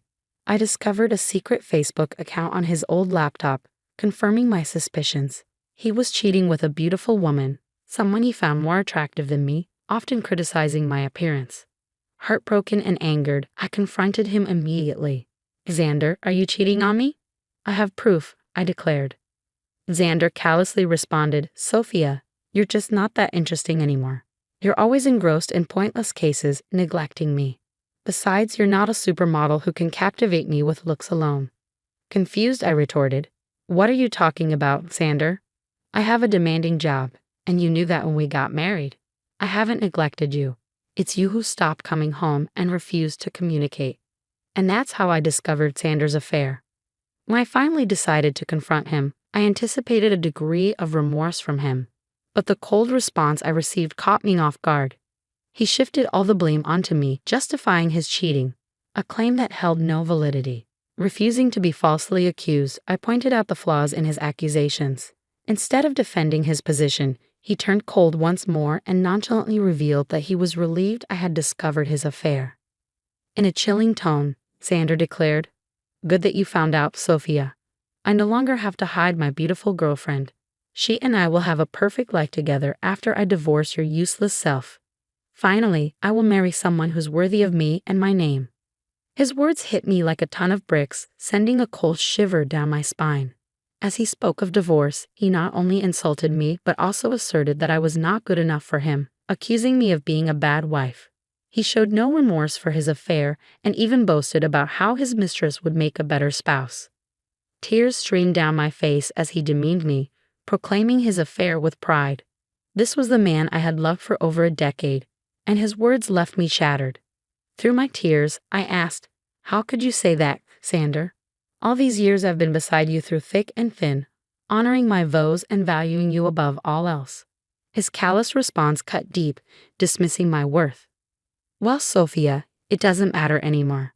You're just not right for me. I'm now a proud business owner, and a woman with average looks and a pretentious law degree won't do me any good." Feeling utterly demeaned, I protested. "How could you, Xander? I'm a capable woman, even if I don't fit your narrow definition of beauty. I've been a good wife to you, and now you're contemplating divorce." Correcting me, he stated coldly, "I'm not contemplating divorce, Sophia. I've already decided to divorce you. I'm done. I don't want to be with you anymore. I will file soon and have already hired a great lawyer. You better move out before I come home. I don't want to see your ugly face anymore." A few hours after Xander hung up on me, he sent the divorce papers through a friend who looked at me sympathetically. I numbly accepted the papers, shut the door, and cried miserably, letting the reality of my wasted years with a horrible man sink in. However, I decided I wouldn't let this break me. I was a strong woman who would take control of her life and teach Xander a lesson. When Xander's friend delivered the papers, he mentioned that Xander had talked about drawing out the divorce. Initially puzzled, it dawned on me that we had a prenup. Xander had insisted that I was entitled to half of his business if he cheated, something I had overlooked in my emotional turmoil. It made sense why Xander wanted to prolong the divorce. He hoped I would give up my rightful share. Determined not to let go of what was rightfully mine, I immediately called his lawyer and set up an appointment. Within 2 days, I moved out of Xander's house and into my childhood home, which was in my name. I texted Xander that I had already moved my belongings, asserting, "I took my ugly face and body out of your damn house. Good that you've come to your senses and not making a fuss." Xander responded, boasting about his lawyer's reputation. But I calmly warned him, "I won't give you my business, that's for sure. For now, you will stay away from me." Determined to uphold the prenup, I was ready to face whatever challenges lay ahead. "I don't want to talk to you. You can only speak to me through my lawyers now, and I expect you to empty my house." Xander's words ignited a surge of boiling rage within me. It's astonishing how anger and hatred can fuel one's determination when faced with such utter contempt. My mind cleared, and I couldn't help but almost laugh at Xander's ignorance. He had no clue who he was up against. Doubtful that his lawyer, Jake, knew either, I arranged a meeting with him at a cafe. Upon seeing me, Jake began to visibly tremble, only calming down upon recognizing me. He seemed confident, but not enough. Jake was a decent lawyer, but he hadn't anticipated facing off against someone like me. Xander never considered me influential, so Jake was utterly unprepared for our encounter. Jake appeared nervous and his hands shook, but I refrained from further intimidation. He wasn't to blame for my predicament. "Hello, Jake. Nice to see you here," I greeted, noticing his surprise. "If you have any doubts, let me clear them for you. Yes, I am the wife." "Ma'am, I'm so sorry. I wasn't expecting you to show up," Jake stammered, flustered by my presence. "The surnames don't match because I got married after I received my law degree. I used my maiden name for official purposes," I explained. "Ah, I see," Jake muttered, visibly uncomfortable. "So I'm guessing you want to drag out this case." "That's what my client has told me." "Your client has been misleading you, Jake. He's the one who wants to prolong this case.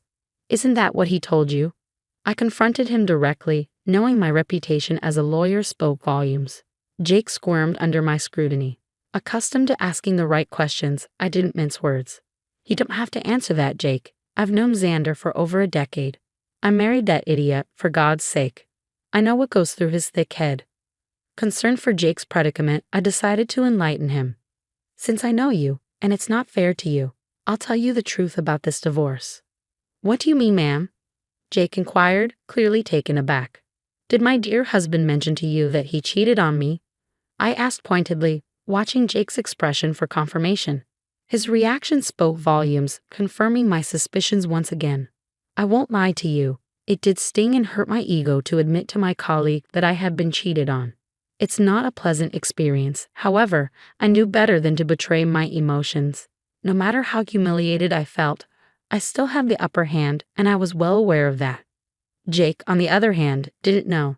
He said, "Oh no, I don't think my client has told me about that. But he did warn me that, in his words, you would make some baseless accusations because you want to ruin him. Oh, you poor thing, Jake, your client has played you like a fiddle.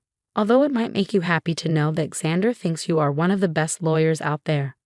"Well, that's a big compliment, but I will never measure up to you, ma'am," Jake confessed. "I wish he had told me that his wife also practices law. He only told me that you work at a law firm." My husband never really took my accomplishments seriously. He had a habit of undermining my work and influence.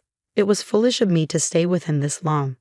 However, it was smart of me to sign the prenup to save my butt, I shared. Jake was completely taken aback by the mention of the word prenup. He looked shocked, and the term seemed foreign to him. I didn't need to be a rocket scientist to know that he had been ambushed again.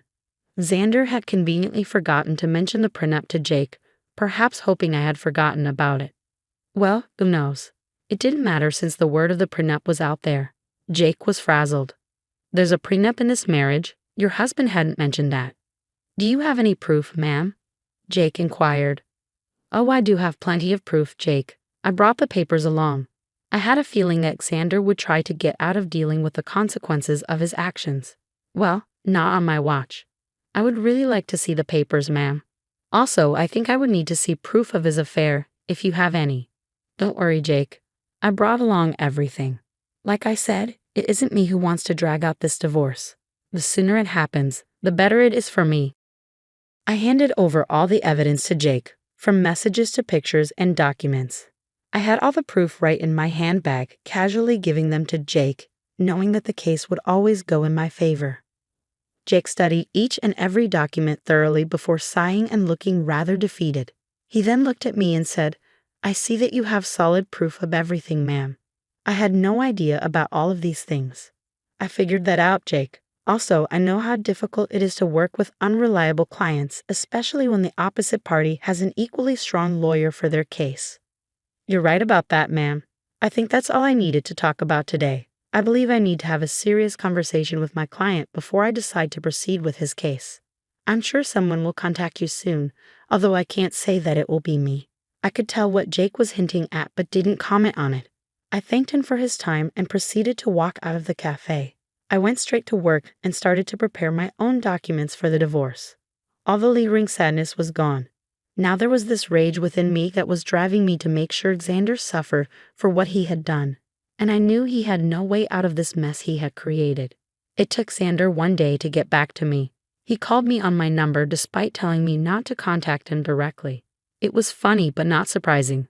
I knew he would find himself in this situation. When I answered his call, he sounded very pissed off. "What the hell did you say to my lawyer, Sophia?" My, look who's calling after telling me to stay away. Now what happened with your lawyer, Xander?" "Stop playing around, Sophia. Tell me what you told him that made him quit today." "Your lawyer quit today. How sad, Xander. I guess you should have been upfront about your situation and who they would be fighting against. You don't know what you're saying. You are a freaking nobody. I won't let you take away my family business." "Oh, I'd like to see you try, Xander. I will hire a better lawyer, no doubt. You just wait and watch. I will destroy you in court. You will come to me begging for mercy." "Well, sounds like a plan, Xander. Good luck with that. But a word of advice from a lawyer, remember to tell your new lawyer about your affair and the prenup." When I said that, Xander simply hung up on me. It made me chuckle. He was in deep trouble but still didn't know it. He would try every lawyer in town and see if anyone would represent him. I am a known name here, so people know not to mess with me. Plus, anyone stupid enough to believe his lies would be dragged down to reality when I presented them with my ammunition. Xander said that he would make me beg for mercy. I knew that it would be a matter of time before he would come begging at my door. I was right in thinking that Xander would be back begging at my door. He literally had no other choice. One fine morning, while I was getting ready for work, there was a knock at my door. I was a little confused about who would show up at such an odd time. Imagine my surprise when I opened the door and found my soon-to-be ex-husband looking forlorn and weary. I invited him in because I didn't want a scene outside my home. I was already dealing with enough. When he came inside, I said, "Make it quick, Xander. I don't have enough time to waste on you. I don't even know why you're here. We were supposed to strictly communicate through lawyers only." "Yeah, about that. I haven't found a good divorce lawyer yet." "Oh, that's sad for you, Xander. You better hurry up because I hear that your mistress has been dying to marry you." "I'm not worried about her anymore." "Listen, Sophia, we need to talk. You have been sabotaging my lawyers so that they wouldn't take my case." "That is very unfair." I immediately laughed when he said that. I couldn't believe that Xander would have the audacity to pin the entire blame on me. This once again showed how little he valued my profession.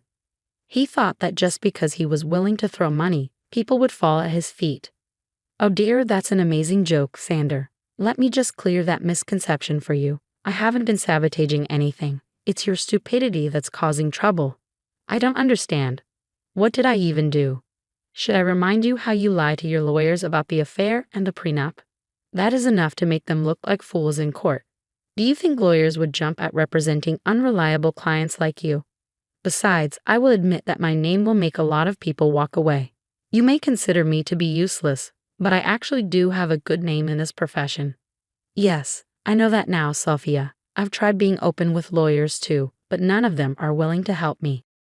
"That's what happens when you try to go against an ironclad prenup. You really should have fought your affair through, Xander. Not that it matters now. The damage is done. No sane lawyer would fight for your cause. You'll be giving me half of your business." Xander's facial expression said it all. He didn't want to lose his business. I mean, that's why he tried to pick a good lawyer and drag out the divorce. He wanted to keep me hanging long enough until I would snap and just leave him alone without demanding half of his company. After a few days, it became clear to him that no one would take his side. Hell, he was even finding it hard to find any lawyer who would go against me. So he did what he thought was his last resort. He started to cry and beg. "Sophia, you know how much this business means to me. Please don't do this. You can take everything else, but please don't ask to split the business." "Why not, Xander? You were the one who put in the clause of splitting the business in case you cheated. You think I will give up my rights that easily? I deserve it after the betrayal you threw in my face. It was all a mistake, Sophia, believe me. I have actually put my relationship on hold because I know what a big mistake it was. Maybe, just maybe, we can give this marriage a try. I can say for sure that this hurdle will only make us stronger." Xander's words made me laugh out loud again. The audacity of this man was unmatched by anyone I knew. I really didn't know what to say.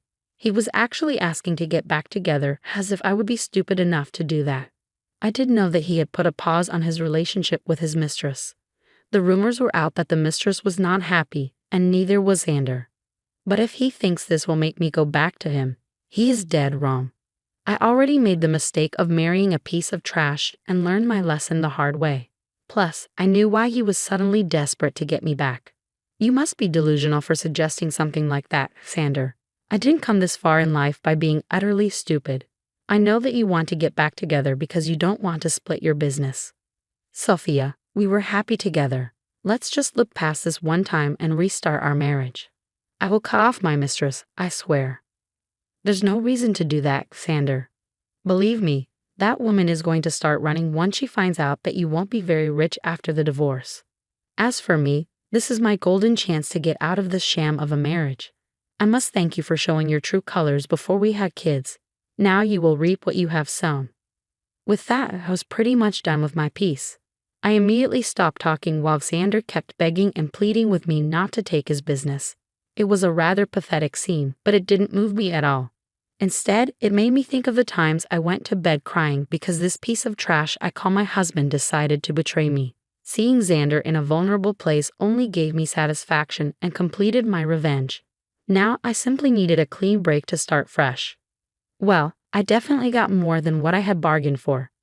Karma hit Xander hard and fast. He tried for weeks to change my mind and make me come back home.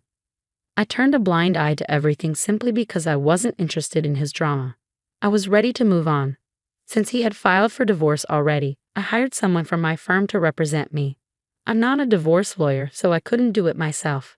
Besides, I wanted as minimum interaction with him as possible. After a month of trying to change my mind, he was forced to get a lawyer and ask for a clean break. He knew that if I took the case to court, he would only face humiliation and ultimately waste money on lawyers appointed by the court. So he receded and asked for a mutual split. The prenup made it super easy for me to get the divorce. Of course, I had plenty of proof to show everyone that Xander cheated. As per the prenup, he was supposed to give up half of his business to me. He wasn't happy, but there was no way out, so he signed over half of it to me. We did give him an offer to buy me out, but he had no money. Now, why would a big business owner like Xander have no money, you ask? Well, he had spent it all on his mistress, who is now not taking his calls or texts. I guess she figured out that he won't be rich anymore. But now no one is willing to date her because they know what a gold digger she is. What goes around comes around, I guess. Well, the mistress was the least of Xander's troubles. With half of his business gone, his earnings were severely reduced. He had to sell his house because he didn't have much money to maintain it or even pay the mortgage properly. He's currently renting a condo that is a serious downgrade from the big mansion he stayed at. He did try to get back with me again in the hopes of regaining full control of his business. Well, safe to say that is never happening. He now either has to continue the way it is or manage to save enough money to buy me out. If you want to know about me, I'm actually doing pretty well. I have appointed someone to take care of my share of Xander's business, and so far, things have been amazing. I ended up upgrading my lifestyle by buying a new mansion due to my combined income from law practice and business. Things are going well. I'm living my best life, and I honestly couldn't be happier. All in all, the divorce played out well for me. Instead of getting played by my ex-husband and his mistress, I ended up ruining their lives and bettering mine.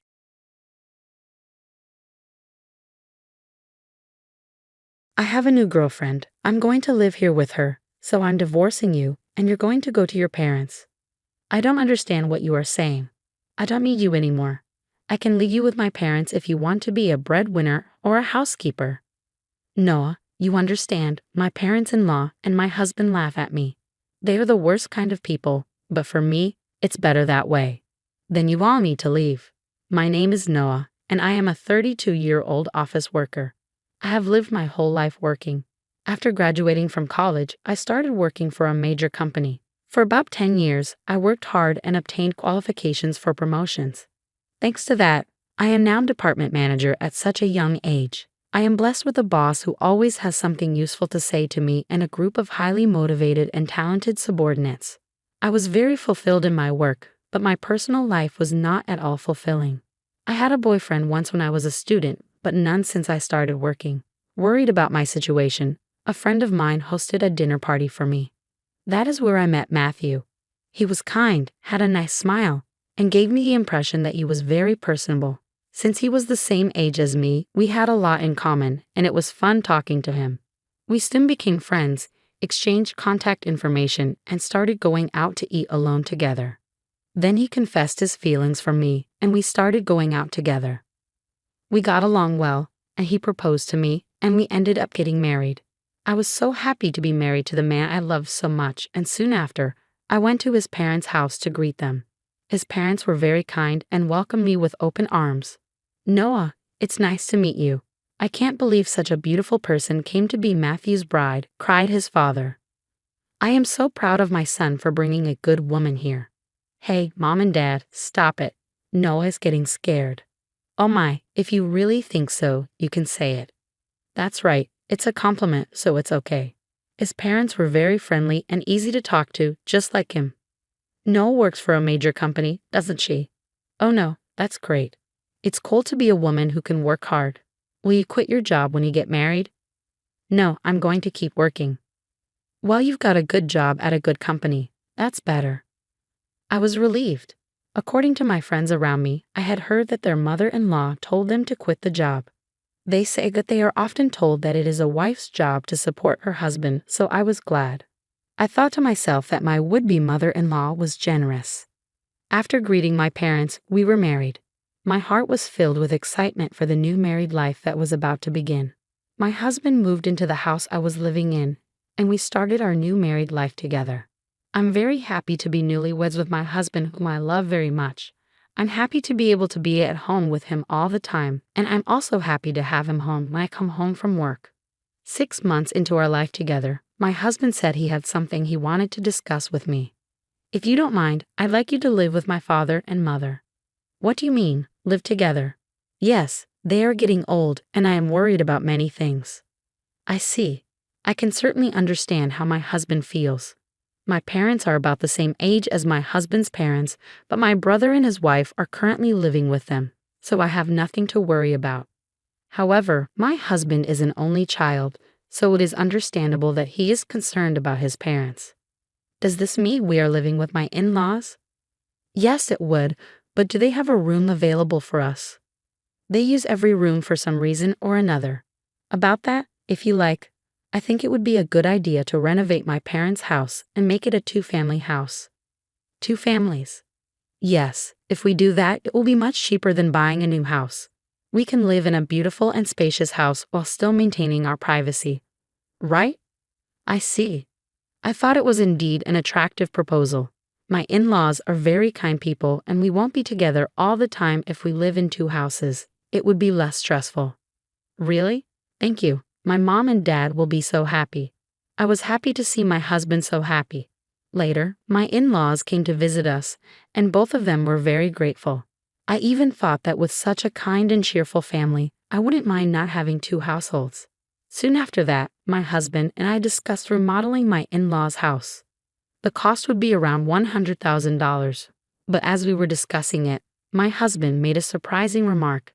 Actually, I have a favor to ask you. Can you pay for the remodeling? What do you mean? The full amount. Why? Then my husband looked very uncomfortable. Actually, we are in debt. I was surprised. Neither my husband nor my parents-in-law had ever said anything like that when we were dating or when we got married. I was surprised. How much debt do they have? About $150,000. What? I thought it would be a few tens of thousands of dollars, but I was surprised at the amount of money, and I ended up shouting out loud. It wasn't so bad at first, but it gradually grew, and even if I tried to pay it back, I couldn't. My parents are already living on a pension. I can't pay them back as much as I'd like, and the debt is getting bigger and bigger. I see. I could not hide my surprise and upset at the sudden and shocking revelation. I had no idea that my parents-in-law owed such a large sum of money. Noah, I need a favor. Will you help me pay off my father and father-in-law's debt? They can't afford it anymore, and I don't make a very good salary either. Then isn't it going to be tough to renovate the house and live together as 2 families? No, that's important, so let's go ahead as planned. You have asked me to pay for the remodeling and your father's debt. I'm on the hook for $250,000. I know I'm talking about difficult things, but I want to take care of my life with Noah, and I want to protect my mom and dad. It's because I love both my parents and Noah. I'm sorry I'm being greedy. But if you really love me, please help me. I'll pay you back little by little. I was very distressed. My husband and my in-laws have no one to turn to but me, and I knew that my husband really loved me. But at that time, I was completely deceived by my husband's words.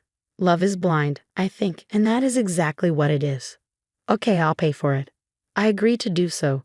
Then my husband said, "Thank you so much," and he shook my hand and thanked me very much. He told my parents-in-law, and later they came to our house and apologized to me. My mother-in-law even shed tears of joy. I have to do my best from now on. I had to take over my in-laws' debt, and I was determined to do it. However, although I had some savings, I was afraid to pay it all at once. So for now, I decided to pay about $30,000 from my savings and then pay the rest in installments. Then my in-laws joined us, and we talked about repayment. I explained to my in-laws about the installments I had just made. They said that I could do whatever I wanted. Then why don't we transfer the money directly to the account for debt repayment? We're not very good at managing money, and I'm a little afraid to transfer a lot of money. When my husband said this, my parents-in-law nodded. Indeed, it would be time-consuming for me to transfer the money to my parents-in-law's account and then for them to transfer it to their repayment account. And since it was a large sum, I would not like it if the money was not transferred in the middle of the process, so I agreed to that. Once the conversation was settled, my parents-in-law looked very relieved. Now we don't have to be afraid of the monthly debt collection. That has been really scary. Dad and Mom, you should thank Noah properly. Well, I can't tell you how many times I thanked you. I can't thank you enough. Thank you so much. I'm so glad Noah came to be his wife. I was happy that my in-laws were happy. However, I felt a little uncomfortable because I thought that they might think of me as a money spinner when they said those last words. I felt a little bad, but I wanted to take care of my beloved husband's family. With that in mind, I began to make payments, and at the same time, we remodeled our house and completed our two-family home. We started living together in a beautiful and spacious house. My parents-in-law were very happy, and my husband's eyes lit up at the new house. I too enjoyed cooking with the new system kitchen, and I was glad to have the remodeling done. It is more convenient and closer to work here. If commuting time is shortened, that gives me more time to spare. I can also make good use of that free time to study. I was spending my days working hard to pay off my debt. However, there was something that bothered me a little. That is, my husband did not help me pay off the debt at all. When I told him about my parents-in-law's debt, he said he would help me pay it off, and yet he has shown absolutely no sign of paying for it out of his own paycheck. When I mentioned this to him before, he told me that his salary was not enough at all to make the payment. I asked my husband what his take-home pay was and asked him to show me his pay stubs, but he stubbornly refused. So I don't know how much he earns, but he has to repay his debts. I worked hard for about a year to pay off the debt. At that time, my parents-in-law asked me how much money I had left to repay. If it's been a year, well, you haven't lost that much, yeah. At most, you'll be paying back about $10,000 to $15,000. Well, just to give you an idea, we paid back about $30,000 this year, so the remainder is roughly $90,000. When I said this, my parents-in-law were extremely surprised. What? You paid back that much? No, that's amazing. At that pace, you will finish paying back the loan in about 3 years. If I work hard, I'll be able to pay it off. Thank you so much. My parents-in-law were crying and happy. I thought that if my husband's parents were happy like this, it was worth all the hard work. A few days later, however, I encountered an unexpected situation. I had to work overtime that day, so I told my husband I would be home late. However, the work went surprisingly smoothly, and moreover, many of us have free hands, so we were able to leave on time. So I hurried home as usual, thinking I would cook dinner for my husband. But when I opened the front door, there were my parents-in-law's shoes. Oh, my mother-in-law and her family are here. I thought they had something to do, so I walked toward the living room. Then I heard my parents-in-law and my husband talking about something. You were right to marry that woman, weren't you, Matthew? You did great. I can't believe you got a woman with that much money. When I heard she works for a big company, I was really cautious and seduced her. You should be more grateful. Oh my, you're one of the people who created that debt. What? But I'm the one with the least. What are you talking about? How much did you spend on horse racing? Your gambling is terrible. I get a jackpot once in a while, so there were times when we were in the black. How can you be in the black when you owe $150,000? But at this rate, we'll be able to get out of debt and get back on track. That's really great. And she even remodeled our house. I got a really good wife. Well, I'm going to throw her away after she pays off the debt. My husband and parents-in-law laughed. I was so stunned that I couldn't move from the front door for a while. After calming down a little, I made a loud noise as I closed the lock and said, "I'm home," from the front door. When I went to the living room, my parents-in-law and husband greeted me with smiles. "Oh, Noah, welcome home." "Good job. Good job. Well then, we're going back to our room. Let's have dinner together again." I was so afraid of this gentle smile of my parents-in-law because I had heard their earlier conversation. Likewise, this man who was pretending to be a good husband with a smile on his face shocked me.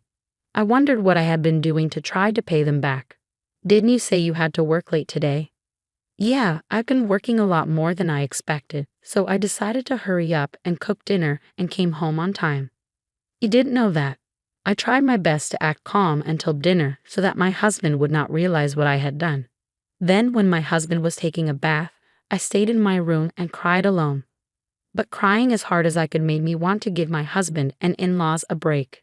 I cried as hard as I could. From then on, I acted quickly. I began to prepare for the divorce and then steadily made plans for what to do after the divorce. About 3 months passed. I pretended to be happy and told my husband that I had paid off my parents-in-law's debt. My husband rolled his eyes. What? You paid off the debt? That $150,000? That was supposed to take roughly 3 years, right? Actually, I have quite a bit of money saved up, but I was afraid to pay it off all at once. So I started taking out a little bit from my salary and savings, but we were already below $100,000, and I thought it would be better to pay it all off at once. I see. And then I asked, do you mind if I check? And asked to see my bank book. I showed my husband the bank book. Oh, it's true, $90,000 was paid all at once. My husband tried to contain his excitement as much as possible, but I could see that he was itching to get out of there. Wow, Noah, thank you. My dads are going to love this. My husband put his hands on his face and seemed to be crying, but I knew it was just an act, and he was pretending to cry. Soon after that, my parents-in-law also came and thanked me. Thank you so much. I'm so glad I met Noah. You're like God. If I had not known any of this, I would have surely been happy to be along for the ride, having been deceived. But I already know what these people are really like, and I only acted because I was ready for my plan. A few days later, my husband asked to speak with me. My husband looked very serious. What on earth? I'm sorry, no, but you have to leave me. What? What do you mean? I acted surprised on purpose. I have a new girlfriend. What? I'm going to live here with her, so I'm divorcing you and you're going to my parents' place. I was really taken aback by Matthew's unexpected statement. I knew from eavesdropping on our earlier conversation that my husband would leave me when he finished paying his debts. However, I did not expect him to openly declare his infidelity. What did he mean by having me go to his in-laws after he left me? I don't really understand what you mean. When I said this, my husband's mood turned sour, saying, You're not very understanding at all. I don't need you anymore, but as a breadwinner or a housekeeper, I can keep you here. Oh no. Then the front door opened and my in-laws came in. Matthew, did you finally tell her? Yeah, I told her. I wish I could have been there for that moment. Oh, that's how it is. You can come to our house if you do the chores for us. Of course, we'll charge you rent though. My parents-in-law and my husband laughed at me. They are the worst people ever, but that's more than I can say for me. Then all of you need to leave. My in-laws rolled their eyes at my comment. What are you talking about? Have you forgotten? I can easily pay for the renovation myself. You changed the name of the house to mine. That's why I have the rights to this house. I can decide who to let live in the house and who to kick out. The faces of my in-laws turned blue at my comment. Then they finally remembered about the title of the house. I was really dumbfounded. I'm sorry, but you can't live here anymore. If we get divorced, you'll be strangers. Oh no. My in-laws realized the gravity of the situation, but my husband, not wanting to be outdone by me, retorted, But you took over our debt and paid it in full. You're the one who's losing money. If we had no debt, we could at least afford a new place to live. That's true. Thank you for letting us live in a nice house while you pay our debts. My in-laws and husband said as much, so I told them the fact. I'm sorry, but I didn't pay off the rest of the $90,000 debt. What? No. But you had money missing from your bank book. That was just a separate account that I created and moved around. So the debt hasn't changed, $90,000. I just haven't had the collections come yet because I've been paying large sums of money continuously, but I think it's time for them to come. So you are responsible for paying the rest. My husband and in-laws went pale. Then I shot them a warning. Matthew, you told me you were having an affair, so you should pay the alimony. I'll charge your partner for the affair too. Oh no, she went out with me even though she's beautiful because I own a house and have money. If they charge me alimony, she'll dump me. I don't care anything about that. No, I apologize. Please don't leave us. My husband is afraid of being dumped by the adulterer, and my in-laws are afraid of being dumped by me. They are truly selfish and scum parents and children in every way. I have nothing to do with you people anymore. No matter what you say, I also put this house on the market.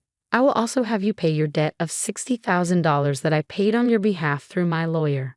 Oh no. The in-laws froze, stunned by the loss of everything they had. I then demanded a divorce and alimony from my husband through my lawyer. I also demanded alimony from the adulterer. I demanded $60,000 from my in-laws for what I had paid them. Actually, that renovated in-law house sold for about $200,000. It was in a good location, and there was a family that was just looking for a duplex. So we got a good price. They were able to buy it, so I had to pay $160,000, which included the $60,000 I owed on the debt and $100,000 for the renovation. I have paid $160,000 but gained $40,000 as a result. In addition, I also get alimony from my ex-husband and the affair partner, which is a very positive situation. On top of that, I was able to get a small payment of $60,000 from my ex-parents-in-law. I am the one who is getting the most out of this situation. I think this is a reasonable request because the damage I have suffered was so bad that I distrusted people. As for me having that much savings to begin with, I was trying to learn how to invest so that I could pay off my in-laws' debts as quickly as possible. And since I had quite a lot of savings to begin with, I put a few tens of thousands of dollars or so into investments. I found that my assets had grown quite a bit in about a year. Plus, I had gotten a raise, so I was getting paid quite well. So I was able to take such a drastic step because I had saved a lot of money. I was the biggest beneficiary, and my former in-laws were back in debt, and they lost their house. To be honest, I think they deserved it because they cheated me like fraud. People like that should go to hell. For once, I should reflect on what happened to me this time and develop a better eye for people. From now on, I will also continue to save and increase my assets so that I can live a luxurious life in my old age, and I want to make many happy memories with people I can truly trust. What did you think of the story? And please subscribe to our channel. See you in the next video.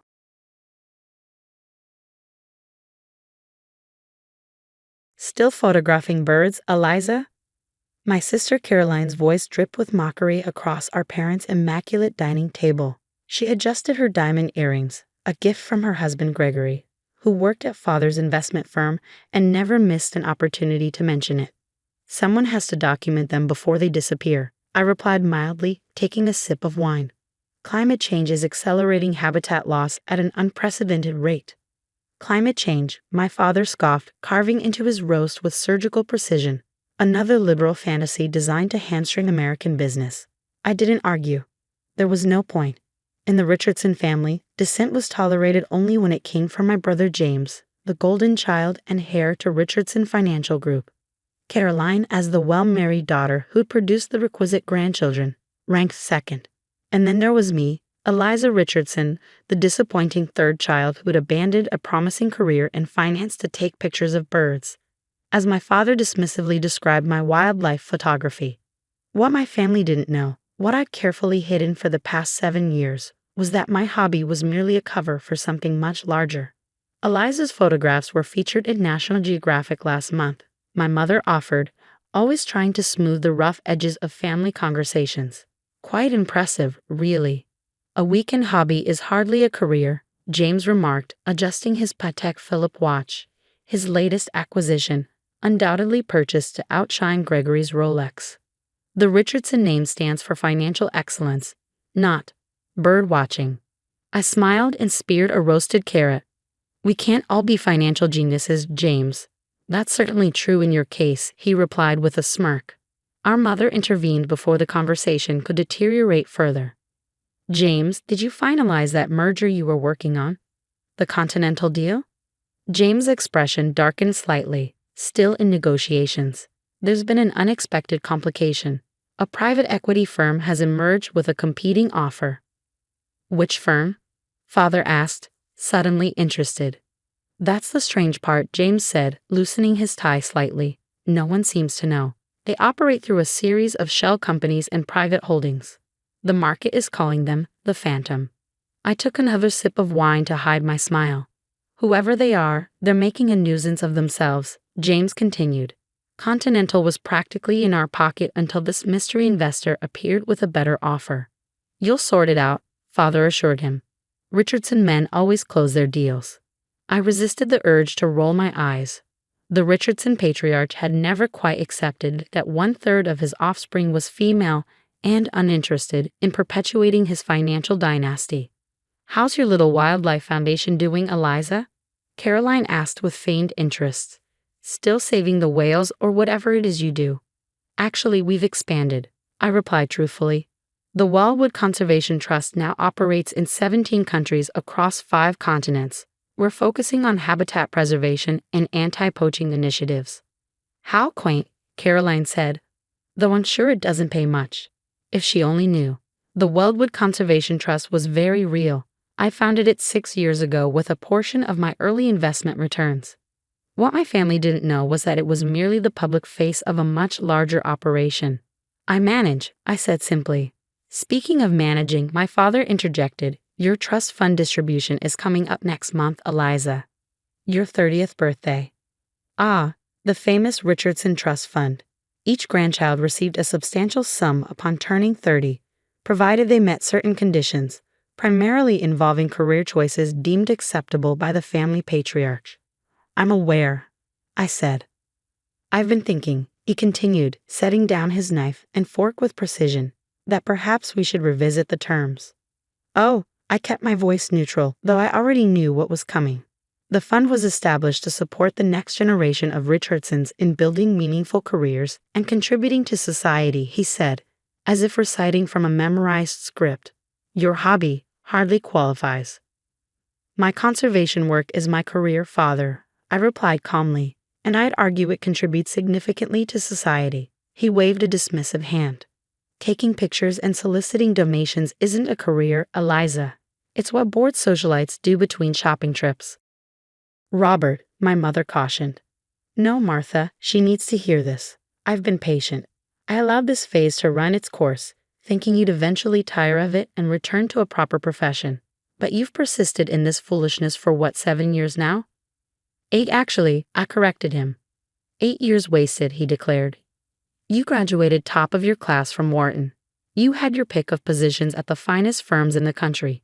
Instead, you chose to throw it all away to chase birds around the globe with a camera. I set down my wine glass carefully. My life choices aren't up for debate, father. They are when they affect the family name, he countered. The Richardsons have been financial leaders for 3 generations. We have a reputation to maintain, which James and Caroline uphold admirably, I pointed out. The family name is secure. That's not the point, and you know it, he said, his voice hardening. Everyone in our circle knows you've abandoned your responsibilities.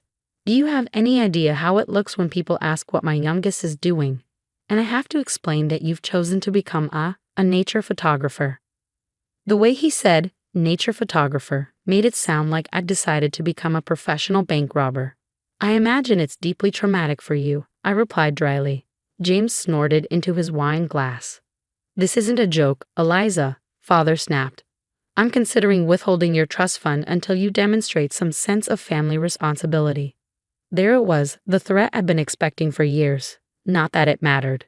The Richardson Trust Fund, while substantial to the average person, was pocket change compared to what I now controlled. That's your prerogative, I said with a shrug. My calm response clearly wasn't what he expected. Father's eyebrows shot up, and even Caroline looked surprised. You don't seem concerned, James observed. I'm not, I confirmed. I've never structured my life around that money. Don't be ridiculous, father scoffed. We're talking about $7 million. I'm aware of the amount, I said. And you don't care if you lose access to it? Caroline asked incredulously. I considered my next words carefully. For 7 years, I'd maintained my cover meticulously, allowing my family to believe I was merely a moderately successful wildlife photographer who ran a small conservation nonprofit. The truth was far more complex and would soon become apparent regardless of what I said tonight. I've never needed the family money, I said finally. My work sustains me. Taking pictures of endangered birds pays $7 million? James asked skeptically. Obviously not, I replied. But money isn't everything. Father's face reddened. Money is the measure of success in this world, Eliza. Without it, you're nothing. An interesting perspective, I said, dabbing my lips with my napkin. Is that why Richardson Financial has been losing market share to Meridian Global for the past 3 quarters? The silence that followed was deafening. James's face went from smugly amused to coldly furious in an instant. Father's complexion darkened further. How would you know anything about that? James demanded. I shrugged. I read the financial news. Those reports are exaggerated, father said stiffly. A temporary setback. Of course, I agreed, though we all knew it wasn't true. Richardson Financial had been steadily losing ground to newer, more innovative firms for years. Their refusal to adapt to changing markets was precisely why I'd chosen a different path. I think that's enough business talk for one evening, Mother interjected desperately. Caroline, tell us about Madison's dance recital. As Caroline launched into a detailed account of my niece's apparently groundbreaking performance as a daffodil, I caught James watching me with narrowed eyes. I'd revealed too much knowledge about Richardson Financial's struggles, information that a mere wildlife photographer shouldn't possess. I'd have to be more careful, at least until tomorrow. After dinner, I excused myself early, citing an early flight the next morning, which was true, though not for the reasons my family assumed. As I waited for the valet to bring my deliberately modest Toyota hybrid, another carefully chosen prop in my charade, James approached, his hands in the pockets of his bespoke suit. You've changed, Eliza, he said, studying me with the calculating gaze he typically reserved for business adversaries. There's something you're not telling us. I smiled. Everyone has secrets, James. Not from me, he replied confidently. I make it my business to know everything about everyone. How exhausting for you. His eyes narrowed. This phantom investor causing trouble with the Continental acquisition. You wouldn't know anything about that, would you? I laughed, the sound genuine. James's suspicions were veering closer to the truth than he realized, but in the most unexpected way. Yes, James, I secretly built a shadowy financial empire while photographing endangered birds in remote locations. You've uncovered my master plan. He didn't laugh. You always were too smart for your own good. And you always underestimated me, I replied as the valet pulled up with my car. Good night, James. Give Continental my regards. As I drove away, I caught his reflection in my rearview mirror, standing motionless in the circular driveway, watching me disappear into the night. I'd need to accelerate my timeline. James's suspicions, however misdirected, could complicate things. I drove straight home, not to the modest apartment near the Weldwood Conservation Trust offices where my family believed I lived, but to my actual residence, a penthouse overlooking the bay in the city's most exclusive building. As I rode the private elevator to the top floor, I shed the carefully constructed persona I maintained around my family, already mentally shifting to what awaited me. The elevator doors opened directly into my foyer, where Maya, my chief of staff, waited with a tablet in hand. How was family dinner? She asked, falling into step beside me as I moved through the minimalist space toward my home office. Predictably condescending, I replied, kicking off the sensible flats I wore around my family in favor of bare feet on the heated marble floors. James is suspicious, though he can't quite figure out why. Should we be concerned? Not yet, I said, entering my office. But we should move up the announcement. Is everything in place for tomorrow? Everything's ready, Maya confirmed, handing me the tablet. Meridian's board has approved the merger terms. All regulatory clearances are in place. Press materials are prepared. I scanned the tablet's screen, reviewing the final details of what would be the business world's most shocking announcement in decades. Tomorrow, Meridian Global, the financial services giant that had been steadily eroding Richardson Financial's market share, would reveal its founder and CEO's identity. Eliza Richardson, the bird photographer. The Continental acquisition, I asked. Richardson Financial has increased their offer as expected, Maya reported. They still don't know they're bidding against Meridian and our alternative proposal to Continental's board. They're reviewing it now. Initial feedback is positive. They prefer our terms, especially the commitment to maintain their current workforce. I nodded, setting the tablet down on my desk. James mentioned the Continental deal at dinner. He's frustrated by the competition from the Phantom. Maya smiled. The nickname the financial press had given me, or rather my company, always amused her. For 7 years, I'd operated Meridian Global entirely from the shadows, using a complex structure of shell companies and private holdings to mask my identity. My own brother had sat across from me at countless family dinners, complaining about the mysterious competitor steadily outmaneuvering Richardson Financial, never suspecting it was his bird-watching sister. How do you think they'll react to tomorrow? Maya asked. I moved to the floor-to-ceiling windows that offered a panoramic view of the city, lights twinkling in the darkness. Somewhere out there was the Richardson estate, where my family was probably still discussing my disappointing life choices over brandy. Father will be furious, I said. James will feel betrayed. Caroline will suddenly discover a deep respect for my business acumen. Mother will wonder why I felt I couldn't tell them. And how do you feel about it? I considered the question. For 7 years, I'd maintained an elaborate deception, building Meridian Global from nothing while allowing my family to believe I'd abandoned the financial world entirely. I'd endured their condescension, their dismissal, their thinly veiled contempt for my supposed career choices. Tomorrow everything would change. Vindicated, I said finally, but also tired. Maintaining this double life has been exhausting. Then why did you do it? Maya asked. It wasn't the first time she'd posed this question, but perhaps sensing the imminence of tomorrow's revelations, she seemed to expect a different answer this time. I needed to prove I could succeed without the Richardson name opening doors, I said, repeating my usual explanation. If I'd stayed in traditional finance, everyone would have attributed any success to my family connections. Maya waited, knowing there was more. But it was also about proving them wrong, I admitted.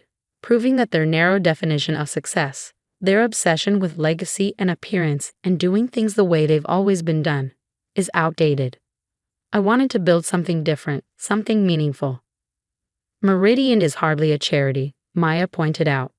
We're still a profit-driven financial services company, a company that invests in sustainable technologies, that refuses to fund environmentally destructive projects, that maintains ethical labor practices across our entire portfolio, I countered.